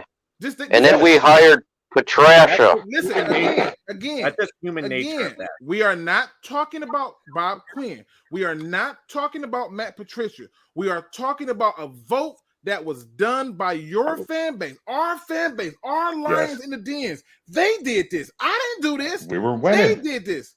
Okay? We were winning. And here's the thing about humans. The thing about it is with fans, if you're winning, they're going to trust you at that point. Now, at that point, we trust Brad at the moment because he hasn't done anything egregious like Bob Quinn was doing in his later parts. In the beginning, everything was good. Everything was peachy keen. We were 9-7. Then we fired Dan Campbell. And then the message came out 9-7. We fired. And then we fired Caldwell. Yes. We fired Caldwell. And now if Brad does something similar to this, say we go 9-7 again, God forbid, and then we fire Campbell, then it's going to be the message all over again of 9-7 wasn't good enough, and he's going to bring his guy in. And if this happens again, he's going to lose the trust. He just hasn't done anything egregious enough that sets us back like Bob was Crimson. doing. Yeah, I don't think it's Crimson. This is where I think most of the people who are listening to me are getting it confused. I have literally said repeatedly that the difference between Bob Quinn and Brad Holmes is Bob Quinn made a absolute big mistake when he hired Matt Patricia. and Brad Holmes has not done it horribly. Yet. However, drafted Jeff Okudah. And however, see, it is what I'm saying. You guys are changing what this is about. It is not about the general manager. It's not about the former head coach. It is about the fan vote. Talk to me about the fan vote.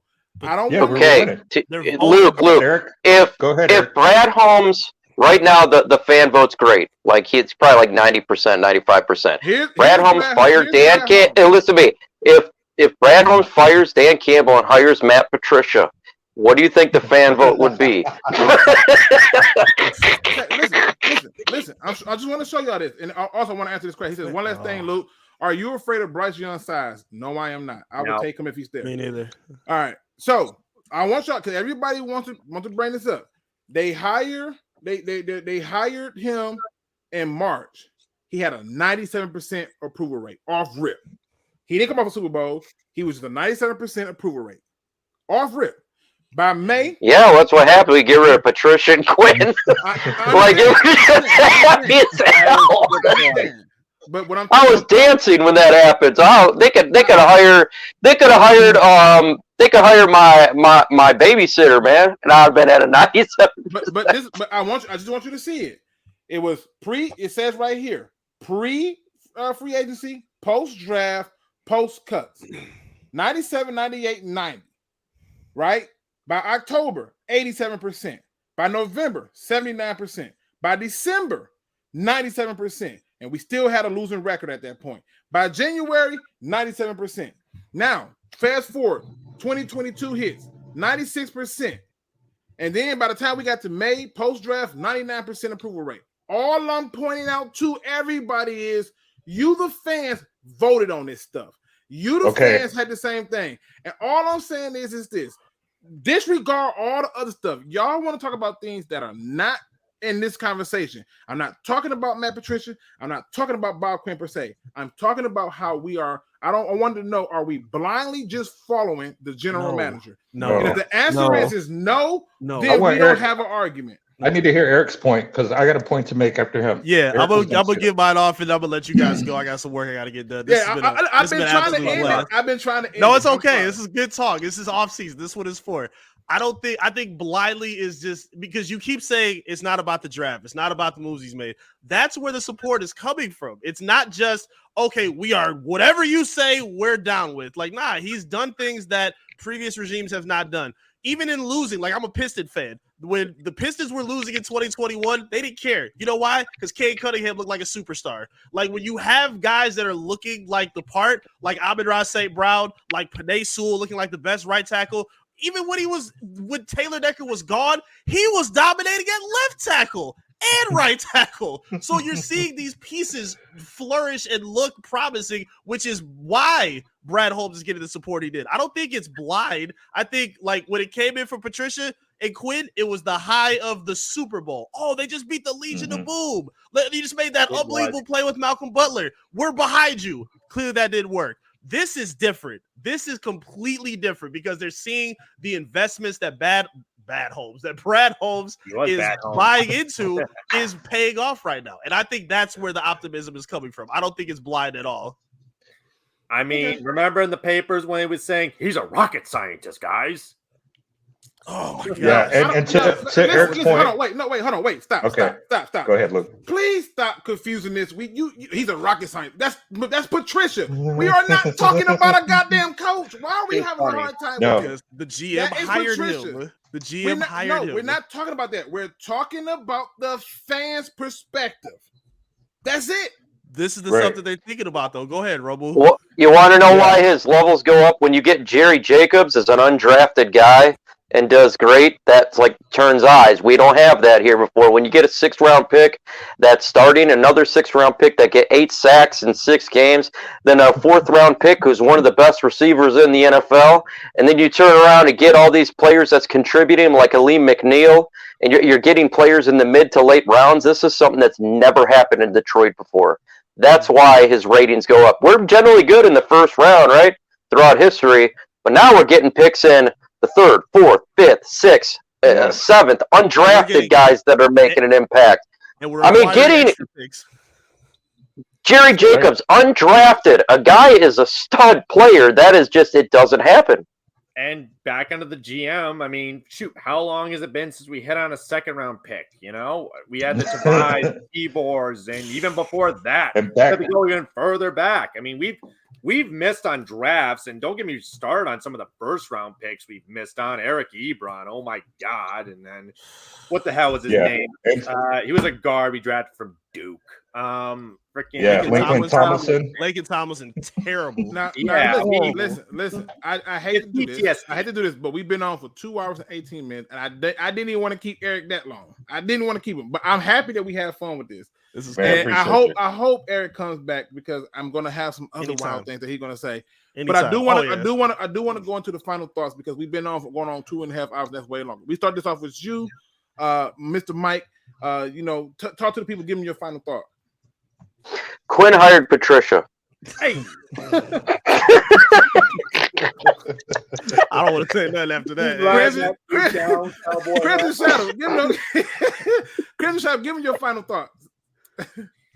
I will say until Brad Holmes does something egregious like Quinn was doing in his later parts, I'm just gonna have to say I'll trust you until you do something that makes me go, "What the actual f?" Like I said, I'm just a guy that I will criticize you, but that's only if it's something hugely egregious. All right, Rumble, give the people your final thoughts. Yeah, I don't think this is a blind thing with Brad Holmes. The guy's been very, very transparent. The guy has been absolutely he's the dude is smart at his job. The dude actually cares about his job. He's not just here to collect the paycheck. He's not just here to to make a name for himself. He's actually trying to build this program back up to its prominence. And I think we got to give him some credit, man. We really have to. He was given a roster that was over. The books were ridiculous. A lot of guys were being paid, and even a lot of guys are still being paid after they got here. After we cut them, I think he's done a phenomenal job. We forget about that part about the books, about our books being mismanaged for so many years because we're just paying people for no reason. That's the egregious part. Right, but that part we don't hear, we don't see it, so we don't talk about it. But I think we have to be fair with this guy because he is actually trying to build a winner here through the draft. He's actually trying to build a winner. He's plugging players in right now in 1-year deals, and you see other teams are doing it now. They're copying his recipe for this thing. So I think that says a lot. It's been a while since the rest of the league has taken notice and of our team and has went like, oh, you know what, they're doing it. Let's try to do that as well. So kudos to them. I think they're trendsetters, and kudos to the owner. I think all in all, we really have to be patient to see how this thing plays out. And my guest who came in to have fun, let me tell y'all, it's fun to see it because not only was he giving y'all his genuine reactions and his genuine response, he was having fun with it. He was just living his best life like, oh, this is really going there. Yeah, we going there. I didn't expect half of this. No, and again, listen. I was trying to stick between an hour and a half. I apologize. Cool. This is cool. But again, you got to plug the channel. You got to let the people know where you come and give them the final thoughts. Yes, look, this has been an awesome time. I love all you guys, man. Been a pleasure sitting down with you guys. Hit me up on social media at I am Eric Vincent. Follow me on everything on there. Detroit Sports Nation, my network. I cover the Pistons, Lions, Motor City Cruise. I got my own show with Beyond the Box with my partner AJ Riley. You can hit up my other show, DSN News Desk, where we give updates every so often.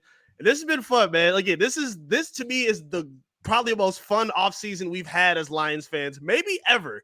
Not just come off the winning that they had, but the extra resources that are available, and considering the dog what we had to deal with the last regime, I think this is a beautiful time to be excited as Lions fans. So even with the discussion we've had, with the debates and everything, it's optimism that's going regardless. And I love this energy from the fan base, man. I really do. It's a good time.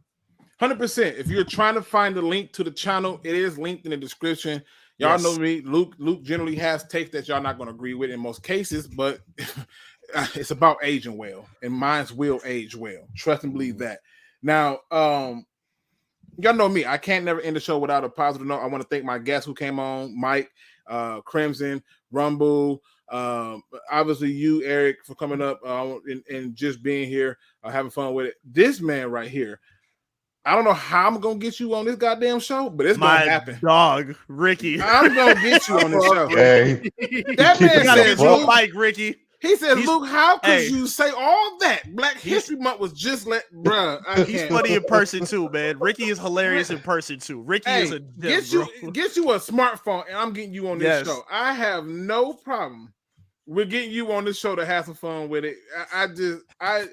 The commentary was too goddamn fun. Look, man, we got to go play some pool, and I need to hear more on these takes.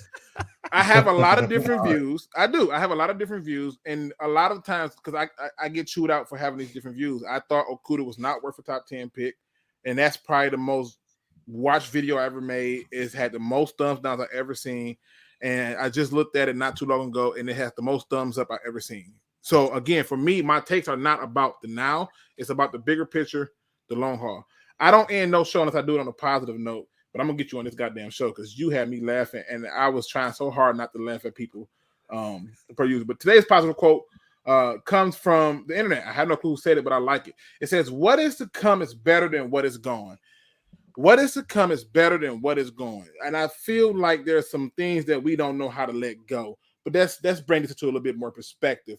The best parts of you haven't even been discovered. You so busy trying to hold on to the old you that you are afraid to talk to the new you. You built yourself up to a certain point to be better, but now you're afraid to address that person because you know it means the end of the old you. But sometimes you got to get rid of the old you. Sometimes you got to get rid of things that are not for you. Sometimes you got to break yourself of bad habits. And that can include family. That can include friends. That can include certain TV shows, certain music, whatever it is that's holding you back from stepping into the new you. Because what you once was is not going to be better than what you are going to be going forward. You need to tap into it. You need to fully channel in on your deepest parts of yourself and understand that you have not presented the best version of yourself to this world. You have not presented the best version of yourself to yourself. And the moment that you do, that you decide to fully dive in and jump in and take the time to accept it,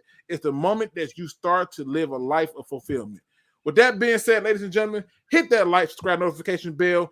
This channel right here, Detroit Sports Nation, is linked in the description. Make sure you hit the subscribe button on them as well. As you can see, I am subscribed to them. And if you don't do nothing else, don't be no chump. Please do your research. We are out.